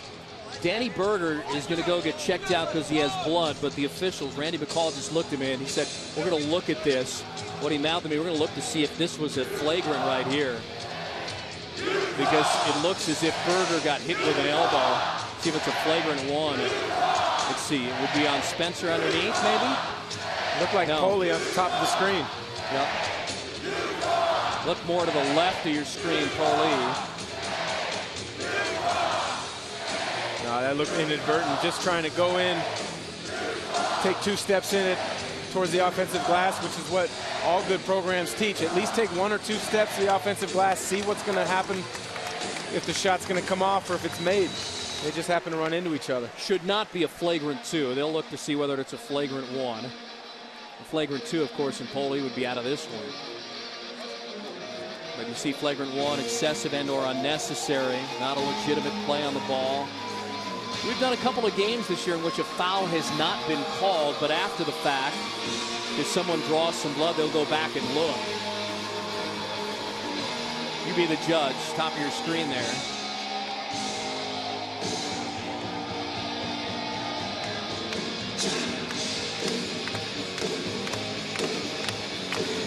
Back to Berger for a minute, too. He's got a defibrillator now planted in that chest.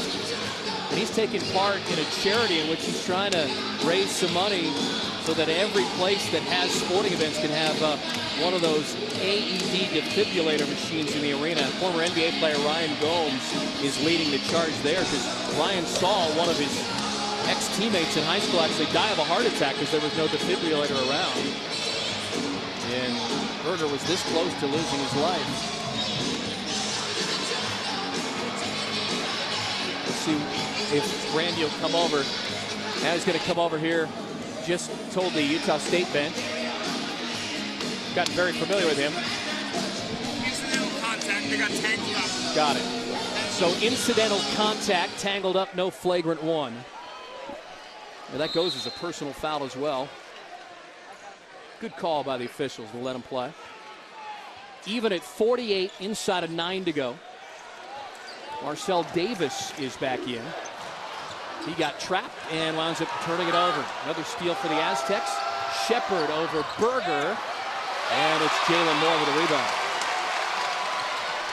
Here's Berger running in. Dish to Shaw. Shaw can't finish.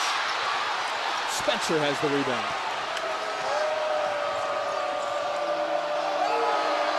Shrigley. Another missed shot for Matt Shrigley. 0 for 4 from beyond the arc. Hey, just to be a good shooter, you just got to forget about that, right? Berger got blocked. He's taking good shots. They look good coming out of his hand. He just hasn't knocked it down. Berger scores it. Utah State 50, San Diego State 48. Again, the Aztecs are second in the nation in points allowed in a game. They only give up 55.4. Now they turn it over. Bounce pass to Moore, and he lays it in. He'll get the basket and the foul.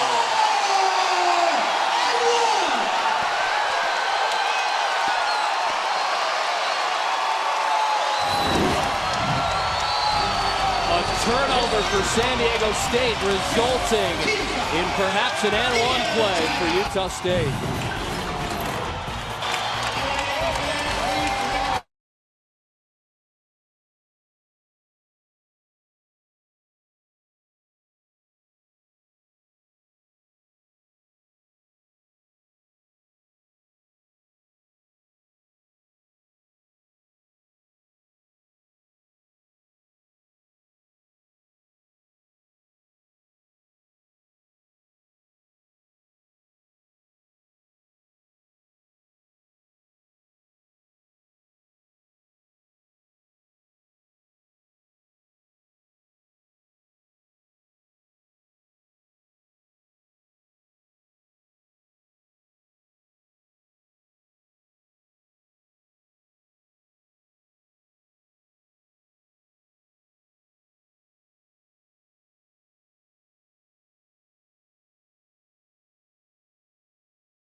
San Diego State has built one of the best programs, not only in the West Coast, but in the nation due to transfers. Bounce backs, they like to call them. Dwayne Poli, the transfer from St. John's. Josh Davis, he'll be a one and done here after getting his degree at Tulane. Xavier Thames might be the player of the year in the conference from Washington State. Akil Quinn, who nobody really expected to play this year, from Northridge, paid his own way last year, paying dividends this year. And J.J. O'Brien, who played in the Beehive State a couple of years ago. Well, Coach Fisher and his staff recruited a lot of these guys originally out of high school when things didn't work out at their first school. They had a good remembrance of how they treated them during the recruiting process. Plus, the success that they've had makes those guys want to come back that much more. They call them bounce backs. They wait for them to transfer, get their letter, kind of talk to them, make sure that San Diego State's the right fit for them. Brian Dutcher, the head coach in waiting, kind of is instrumental in that, along with Justin Hudson, who's been a tremendous recruiter, not only here, but that was a great get, perhaps the best for Steve Fisher, luring him back after a stay at UNLV for a few years. Yeah, and he's known across the West Coast and even the nation now as a great defensive coach. Somebody who really game plans extremely well, is willing to adjust game to game depending on the opponent's personnel. Jalen Moore can't complete the N1 play, the three-point play. So the lead is 4 for Utah State. And Tanel Rowland just got called for the personal. This lead, by the way, the biggest of the game for the Aggies. Second on Rowland.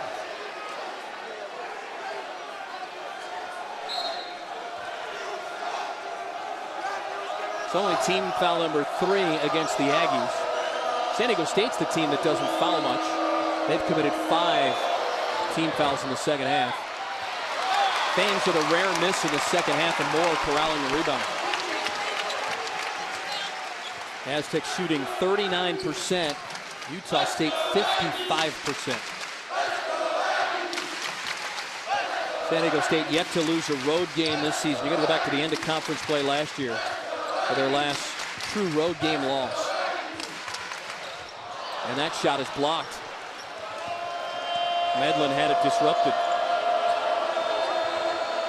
Thames slip, gets it to O'Brien.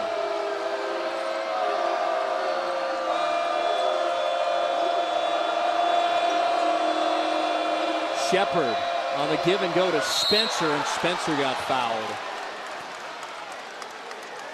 It's going to be the 4th team foul. Well, it's an afternoon doubleheader of women's college hoops tomorrow. At 1, Memphis faces number 5 Louisville. Then at 3, Auburn battles Florida as part of We Back Pat Week. And ESPNU doubleheader, both games also live on Watch ESPN. Jared Shaw just got called for his 4th. It comes with 6:37 to go. He goes to the bench. He hasn't made much impact. 4.7 rebounds so far. And quite frankly, Jordan Stone has been better, who replaces him. Jordan Stone has played extremely well tonight, and you expect Stu Morrill to stay with Jordan for quite a while now, I would expect. But on the flip side for San Diego State, they don't shoot very well from the free throw line, so this could become a factor down the stretch of this game. Tough to shoot into that crowd with Barack Obama there on a cardboard cutout. Inside of 6:30 to go. Where's the Mitt Romney face? I believe his family donated money to the football stadium. That's right. It's Romney Stadium here. What a year, by the way, Utah State had. Poinsettia Bowl champions. They went to San Diego, beat Northern Illinois, and here at halftime they honored that team that almost beat Fresno State in the Mountain West Conference Championship game to win the conference. Off the screen, Butterfield found a shot with 4 to go and missed it. Here's Shepard. 1-on-2, goes after it. Contact and an offensive foul called against Winston Shepard. That'll be his 3rd. Easy call here. Winston Shepard, very versatile, able to do a lot of different things on the floor. If there's one knock on his game right now, is he's still learning how to play the game and understanding situations. That time, he has nowhere to go in transition. San Diego State spends a timeout. They'll have 2 left. They're chasing 4 right now. You know, normally 5 minutes in a game is where San Diego State does its best work. They usually have a lead. They've won over 100 consecutive games when leading with 5 minutes to go, but looks as if they're going to be in chasing mode inside of 5 minutes, something that they don't do very often. Got a big doubleheader for you tomorrow here on ESPNU. Our coverage of college basketball continues with a Sunday night doubleheader. At 6, conference rivals clash as Clemson takes on the University of North Carolina Tar Heels in the ACC Sunday night game of the week. Then at 8, It's the Pac-12 battle between the Cal Golden Bears and UCLA.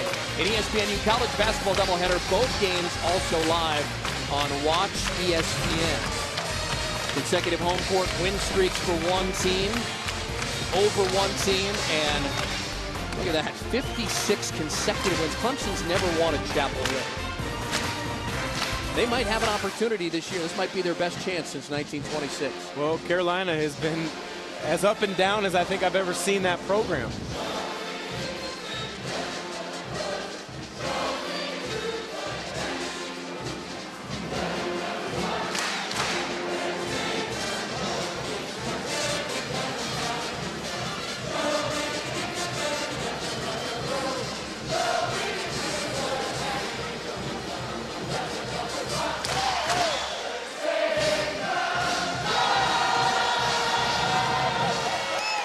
It is a loud bunch singing the Scotsman for about the 5th time since we came here. The first time was about 40 minutes before the ball game.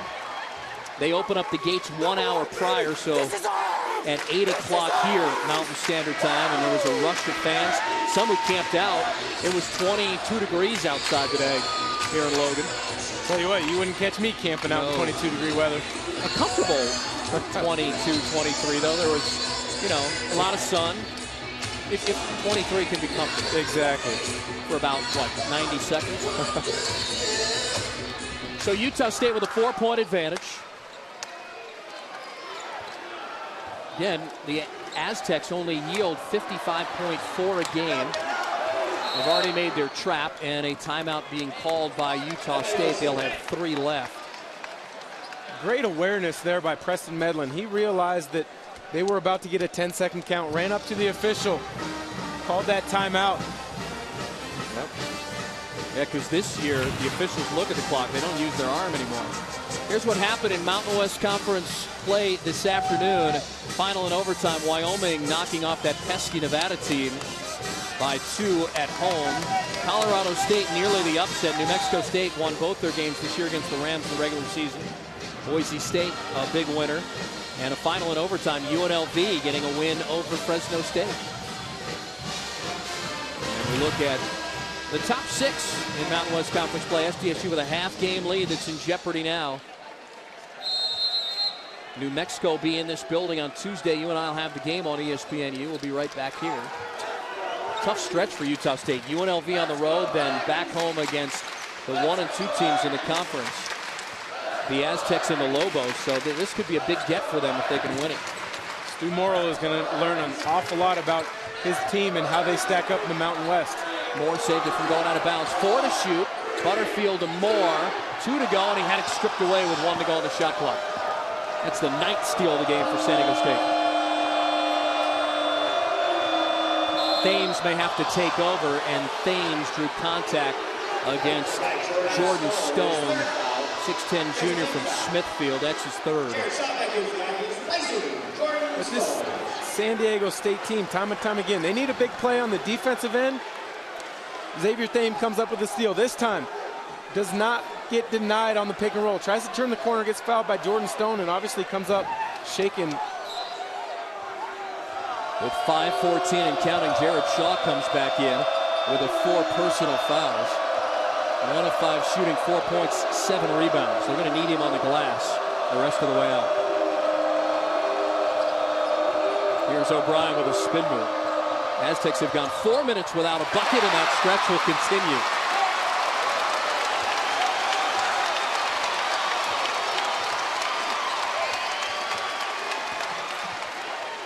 This is the biggest lead of the game for Utah State.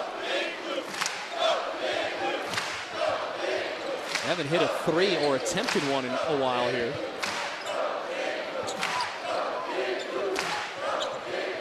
Rolling to Shaw.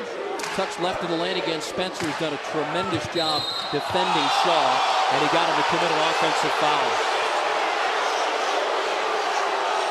And guess what? That is the 5th against Shaw. He's been disqualified from the proceedings. Well, I don't know. If he was playing in the NBA, he might have a little pink slip in his locker saying there's a $5,000 fine for that young man. While we're on the topic of the NBA, Aztec fans will be happy to know we have the Utah Jazz general manager sitting behind us scouting. And he let us know that Utah has signed Malcolm Thomas, and they will add him to the Utah Jazz roster. So he'll be back in the NBA for a second stint this year. Malcolm's been on almost every club. Golden State, the Bulls, the Spurs, now the Jazz. Nothing wrong with that. You pick up a jersey, frame it, put it up in your house someday. All the paychecks are good, right? You would hope at that level.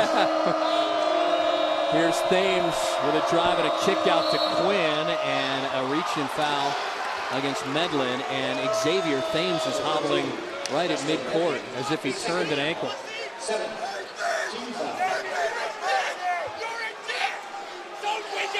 Second on Medlin. Team foul number 7 for Utah State. So now the Aztecs are in the bonus. 1-1 coming here for the Northridge transfer.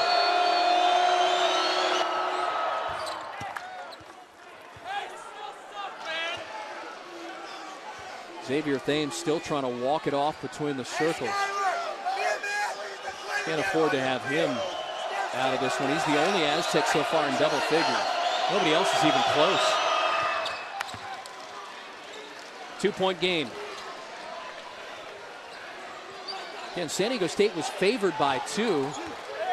We looked at that line and we said, odds makers must know how difficult it is for anyone to play, even a team as good as San Diego State.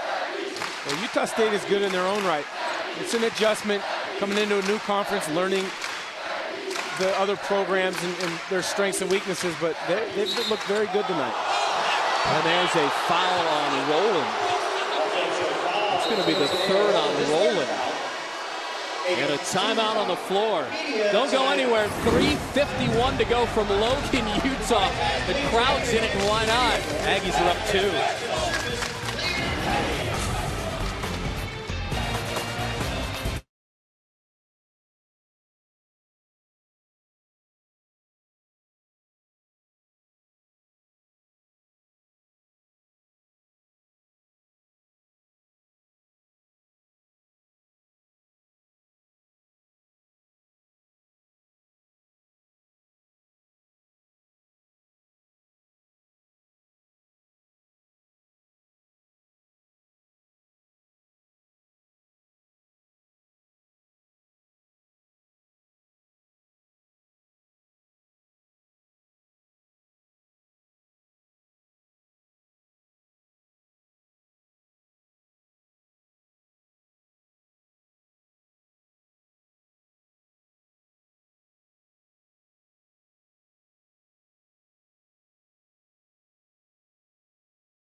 Sellout crowd. Even Bruce Lee has a seat for this one. Courtside here.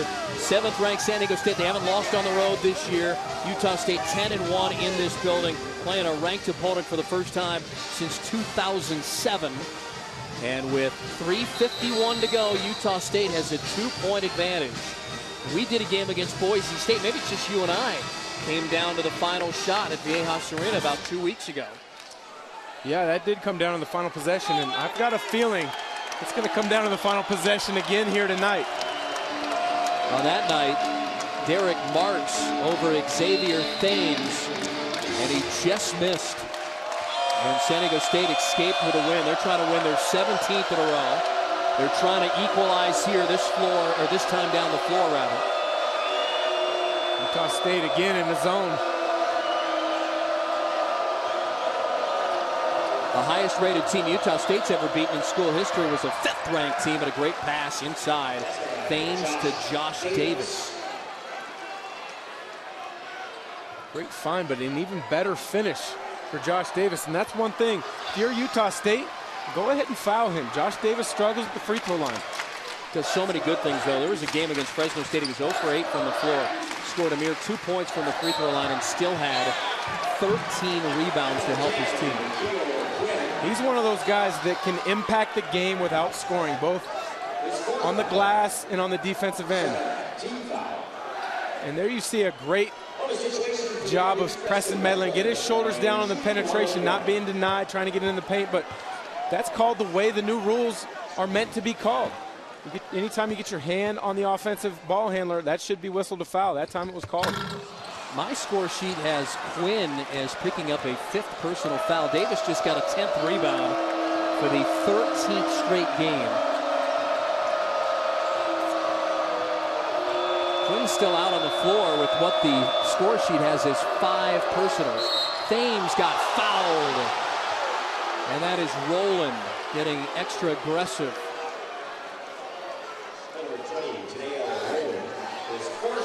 That's the 4th on Tennille Rowland.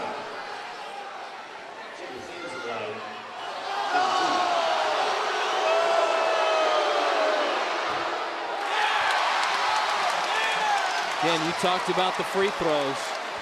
Not something that San Diego State does particularly well. This is the type of environment where it could cost you. Thames made 1 of 2. He has 19 points. Still looks like he's hobbling on that ankle just a bit.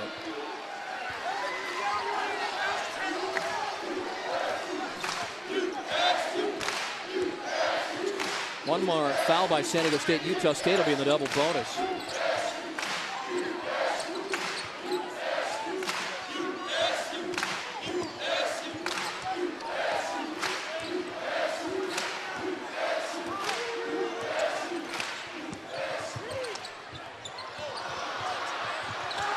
And Rowland, but there is Jalen Moore to take it out of the air and put it in. And Moore pays dearly for that. He's on all fours to the left of us. Looks like he might have twisted his left ankle. Kind of a broken possession for Utah State. Tennille Rowland didn't draw the foul like he was trying to, but Jalen Moore not being denied. Anytime that ball goes up on the rim in a close game and this game situations, you've got to go to the offensive glass. That time it paid off for him with 2 points, but not with the ankle injury. Looked like the ending of a 30 for 30 I saw. The end of the 1983 championship game there. NC State on that play. Utah State by 1. Jalen Moore will come off the floor to a big hand. And why not? This freshman has 12 points, 6 rebounds on 6 of 8 shooting. But defensively, he's also done a great job. He's able to switch. He's able to take them out of some things. Very impressive for a freshman. Let's remind you, San Diego State is last in the Mountain West Conference in free throw percentage at 65%.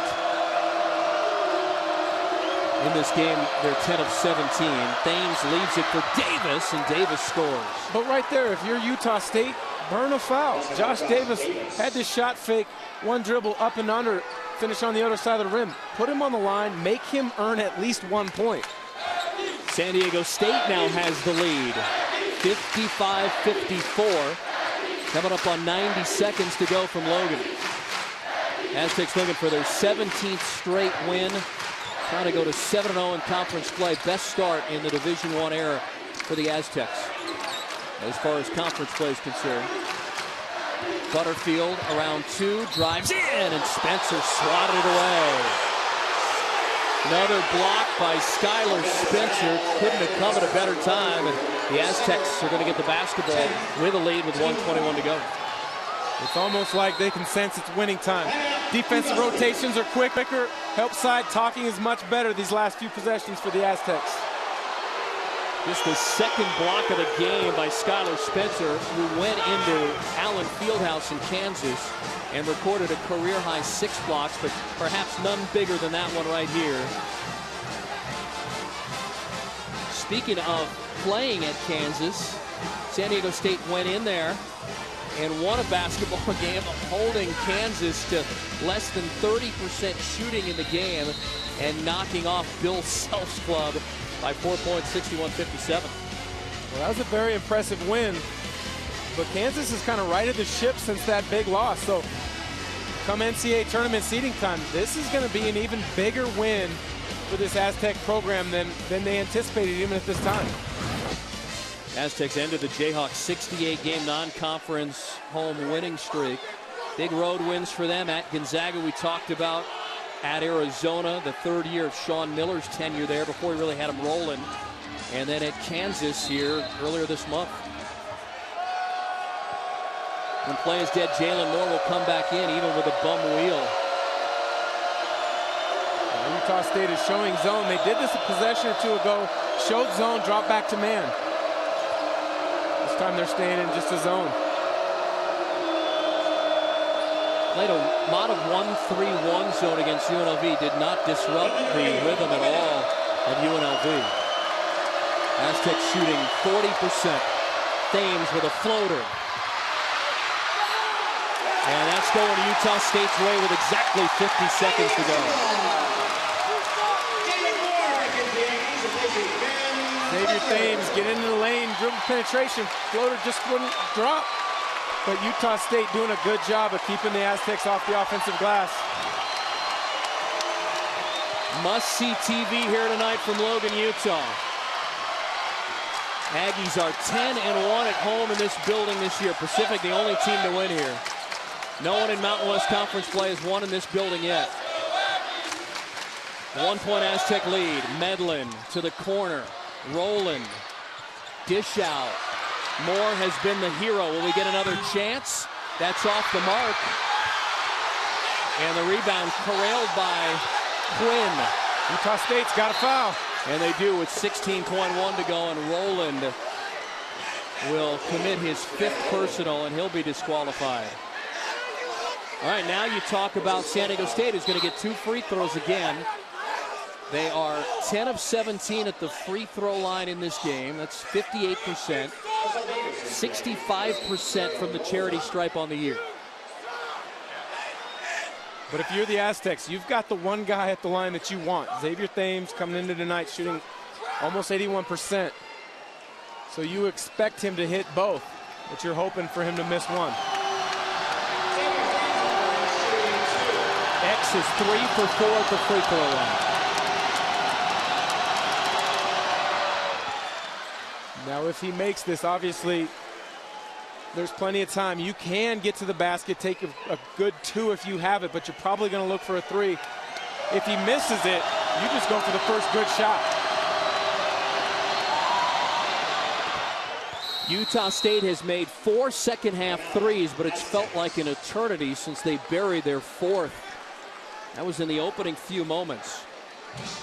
And a 3-point advantage for San Diego State with 16.1 to go. Xavier Thames, 21 points, 3 assists. Remember, he opened the proceedings 3 for 11 from the field. But he scored in a few different ways. 3-pointer off the catch, 3-pointer off the pick and roll, getting to the basket in transition, turning the corner to little floaters. The one thing he really has not done a great job of tonight is getting other guys involved, getting them the ball. Their Aztec offense has been stagnant at times tonight.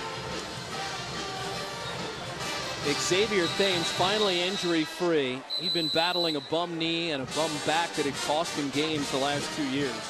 But Steve Fisher saying this week that X is playing at an elite level this year, and that is exactly why we are 17-1, and no one expected us to be 17-1 with Chase Tapley departing and Jamal Franklin going on to the NBA.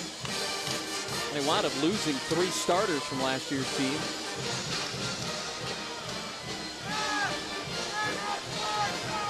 So Utah State be down 3, 16.1 to go. Shot clock is off. Their big 3-point threats are Medlin, who's 4 of 7 in this game. Butterfield is terrific on the year, but he's just 1 of 2. So you would have to think Medlin's going to get a look here. I would definitely agree with you. I think they're going to run some type of double screen action for Spencer Medlin. They ran it twice early in the second half where he knocked it down. I would anticipate them to come back with the same type of action.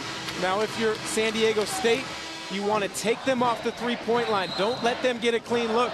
Make them get something inside the arc, and then they've got to rebound the basketball. Medlin is a 45% shooter from beyond the arc. Struggled on Thursday, 0 for 5, or Wednesday night against UNLV. See if he has an opportunity to send this one into overtime, or will the Aztecs escape with their 17th straight win. Get them to 7-0 in Mountain West Conference play, and they won't play again until next Saturday when they host Colorado State.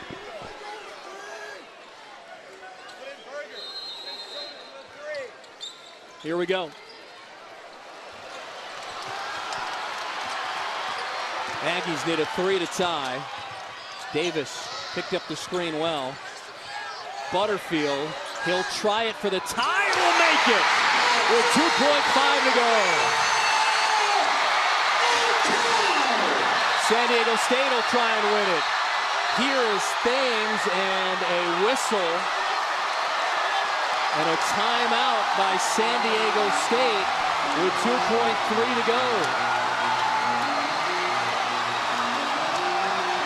Well, that's a big problem right there with a lot of things going on in college basketball. Do you foul right there? Do you let him get a look? It's a tough call. It's a 50-50 play, but here you see they switch the pick and roll. Josh Davis, good defense, gets the ball over to Butterfield. Right there, you can foul before he goes into a shooting motion. They let him get a pretty clean look, knocks it down. Unbelievable here in Logan, Utah. That kid makes just his second 3 of the game. He shoots 47%.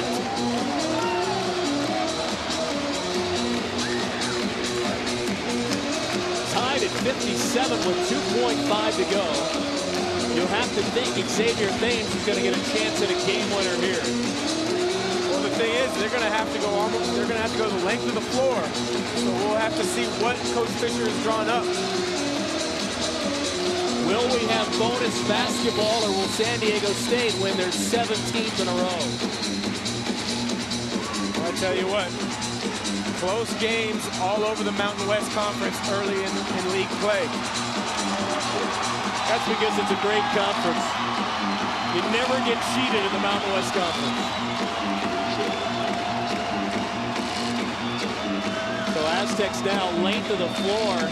In 2.5 to go, they got that timeout before they got it into Thames, and he could bring it across half court. Thames set up at the free throw line. Long throw in. Thames has a chance to win it. It's up, and it is no good. And we are headed to overtime.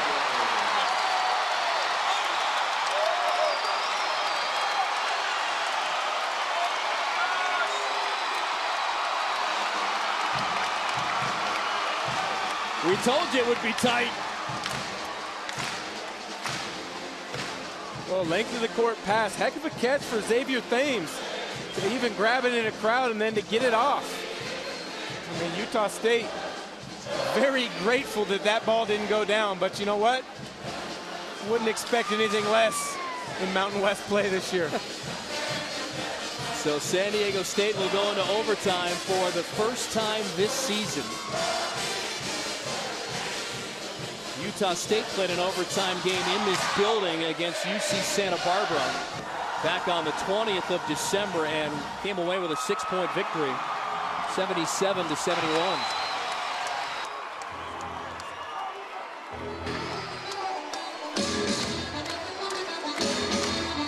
Well, it was another good defensive effort by San Diego State. Look, they hold teams to 55.4 a night on average. Utah State got 57. Again, the Aztecs' downfall is shooting less than 40% of the game. You're absolutely right. I mean, there's two things that jump out at you. In the second half, San Diego State only got 2 offensive rebounds, and Utah State got hot in the second half from the three-point line, knocked down 5, which may not seem like a lot, but against the San Diego State defense, that is on fire. And they went about 15 minutes without making a 3. and hit it at the perfect time. Butterfield right there, again, against the team that defends the three-point to the tune of the second best in the country, only behind UNLV at less than 30%. Well, that's the whole saying. Good offense always beats great defense. And on that possession, it's a perfect example of that. Now Utah State's going to go into the overtime period here without Jared Shaw. He fouled out. Tanel Rowland fouled out, so two starters are out. The only other guy in foul trouble is Jordan Stone. And the Aztecs have 4 apiece from Winston Shepard and Akil Quinn. So they did, in fact, change that foul on Quinn. That's why he got to stay in the ballgame after it came up as number 5 on our score sheet. Aztecs with the opening possession of overtime. Here's Thames, 21 to lead all scorers. Trying for the assist as he gets it to Spencer for the slam dunk. Great job on that pick and roll by Xavier Thames. Turning the corner, getting in the teeth of the defense, finding Skylar Spencer on the roll for the finish dunk. Marcel Davis takes possession.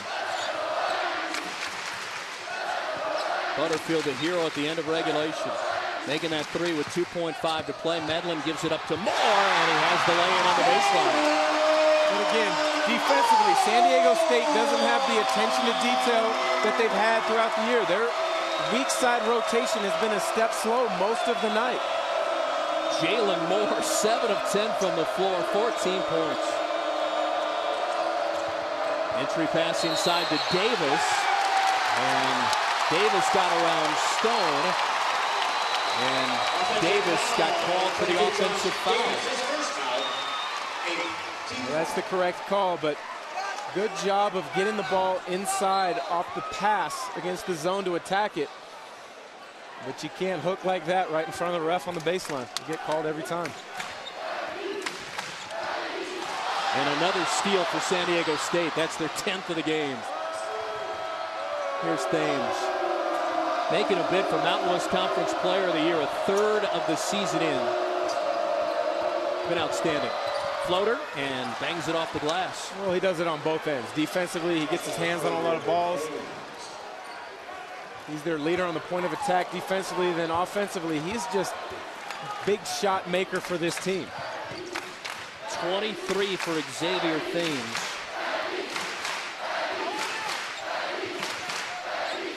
Thames had a career-high 29 against Marquette in that wooden legacy at Fullerton. Butterfield, the hero at the end of regulation, does it again. Why not?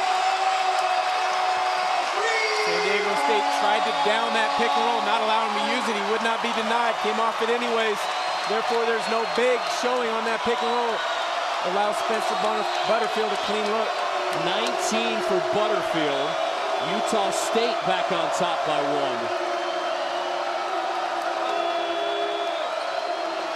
Utah State back in this zone.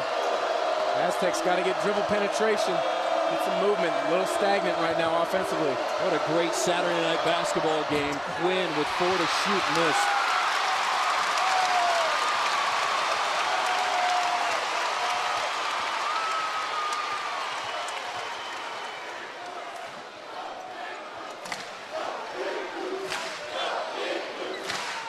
Coming up on 2 to go in overtime. Butterfield, he'll take the 3. And Thames runs down the rebound on the baseline.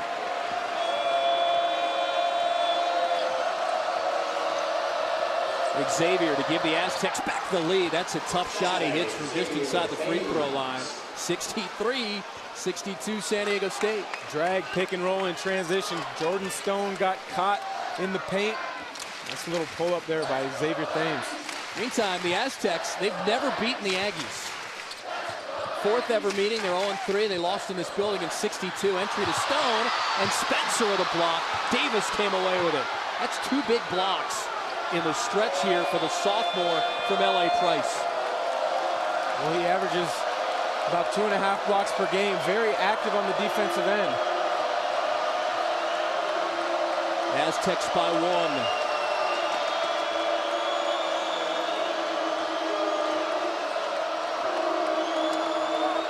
Here's Thames. Stone picked him up and forced the turnover as Thames went to his left in front of his bench.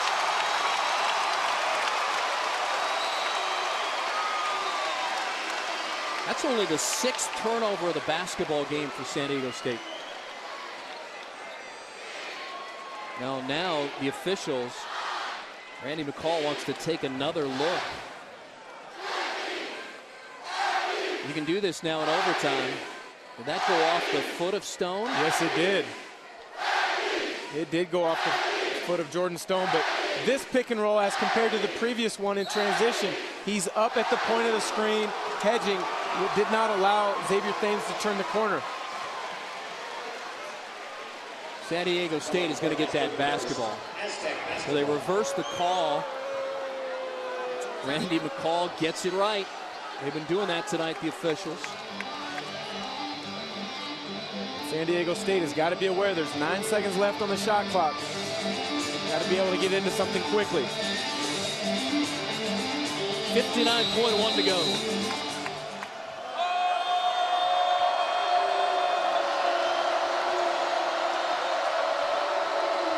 Thames with 2 to shoot. Long range 3 is good. Oh, talk about the ice water in your veins. He might be the player of the year. Big time shot as the shot clock winds down. He's got 28. No other Aztec is in double figures. And another turnover. And an unopportune time for Utah State. And Medlin, the foul. The Aztecs have a 4-point lead with 38.9 to go.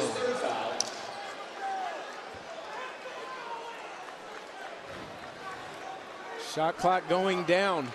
Pick and roll up top against the zone defense. Xavier Thames over the top of Preston Medlin. Good defense, better offense. How about this? Xavier Thames 3 for 11 to start, 7 for his last 10. 28 points on 10 of 21 shooting. And again, 81% for the free throw line. Well, here's the thing. You want to have somebody on your team who wants the ball in pressure situations and who can make plays. San Diego State has that guy in Xavier Thames. Showed it at Kansas, has showed it a number of other times throughout the year, but absolutely showing it here tonight. 29 points for Thames. Matches a career high. Butterfield for 3 off the front of the rim. Davis has the rebound. And a foul on Winston Shepard. 27.8 to go and a 5-point lead for San Diego State. Third on Butterfield. And here's the thing. With the way San Diego State shoots free throws, this game is not over. With the way that Utah State has shot the ball, in particular with Medlin and Butterfield in the second half and in overtime, they've still got a chance. However late, San Diego State has made 3 of their last 4 at the charity stripe.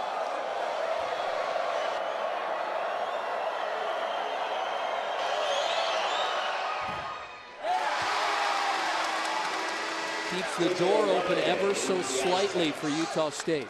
Well, it's still a 2-possession game. If Shepard were to make both, it'd be a 3-possession game. You would almost say it's over no matter what. Here, still giving life to Utah State. Aggies have made 8 3-point shots. 6 of them have come here in the second half. It's a 6-point game. Marcel Davis drives in. He would attempt the easy shot, take the easy one, and was off the mark. Goes out of bounds, so Utah State's going to retain possession with 21 seconds to go.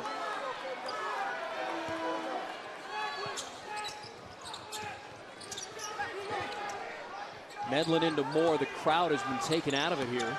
Here's Moore driving in. He's got a new career high with 16 points. And a quick timeout by Utah State in what is a 4-point game. We'll step aside when we come back. The conclusion from the Spectrum in Logan. Aztecs by 4.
7th-ranked San Diego State trying to kill the last 16.2. They'll certainly have to do it playing defense and at the free throw line.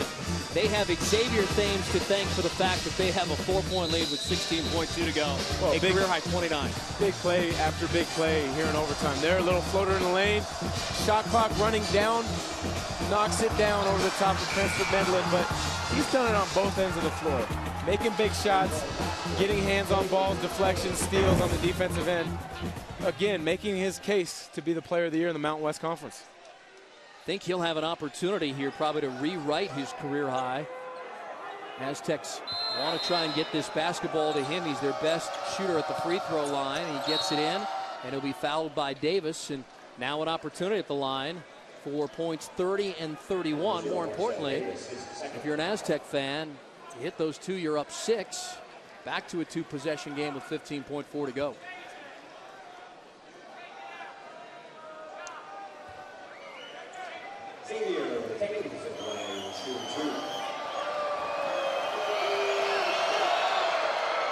There it is, new career high for Thames, 30 for the Washington State transfer. Now, I would expect San Diego State to be able to switch absolutely every screening action coming down, not fouling, making sure they finish the play with a rebound. 6-point advantage. Here's Davis driving in. He'll take the easy one with 10.1 to go. 4-point advantage. And there's a timeout by San Diego State before the inbound. That might be the one mistake Xavier Thames has made in the second half and overtime. If you're the best free throw shooter, don't grab the ball to throw it inbounds. You let somebody else get that ball, get it to you. You be the one to get fouled, get yourself to the free throw line, and put 2 more points on the board. Here's what San Diego State has coming up. They have this week off. They'll get the bye until Saturday. Then they'll be home at Viejas Arena on Saturday afternoon here on ESPNU. Then at Boise State, they lost last year at Taco Bell Arena. At Wyoming, a game you and I will be doing on the 11th. And then Air Force. There are very few gimmies in the Mountain West Conference. You told me you think this team can run the table. They've got the talent. I do, but to win on the road in this conference is extremely difficult. That game at Boise State will be tough. That game at Wyoming, you know, they don't get the fanfare and the notoriety that a lot of the other teams in the Mountain West Conference get, but Larry Shyatt does an amazing job of getting those guys prepared night in and night out, and that's a tough place to play. This time O'Brien the inbound to Thames. Back to O'Brien. They'll try and kill some time, and O'Brien gets fouled.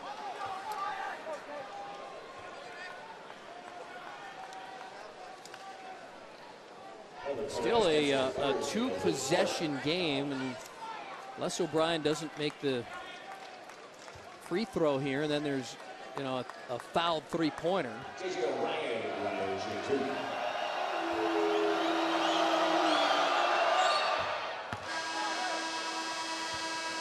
San Diego State just a few seconds away from being 6-0 on the road this year. 4-0 on the road in conference play. 7.2 to go. 6-point game. Clifford will try a 3. He makes it with 0.7 to go. And on the inbound, a foul with 1/10 of a second to go, and that should do it. A 3-point game with 0.1 to go.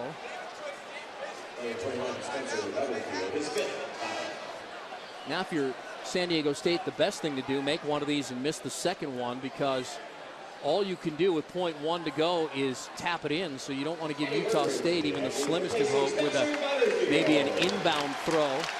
Have to be one heck of a chuck. Have to be like a Russell Wilson chuck down the field.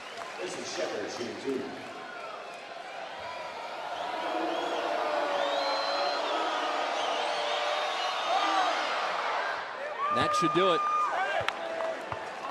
San Diego State is going to win their 17th in a row. Second longest streak in school history. That 34-3 team won 20 in a row. This team just very well might eclipse that mark. After the inbound, and it's the San Diego State Aztecs who come away with a win in overtime. Some big threes by Utah State in a great environment, but it shows you just how good 7th-ranked San Diego State is. They shoot 42%, still come away with a 5-point win in overtime.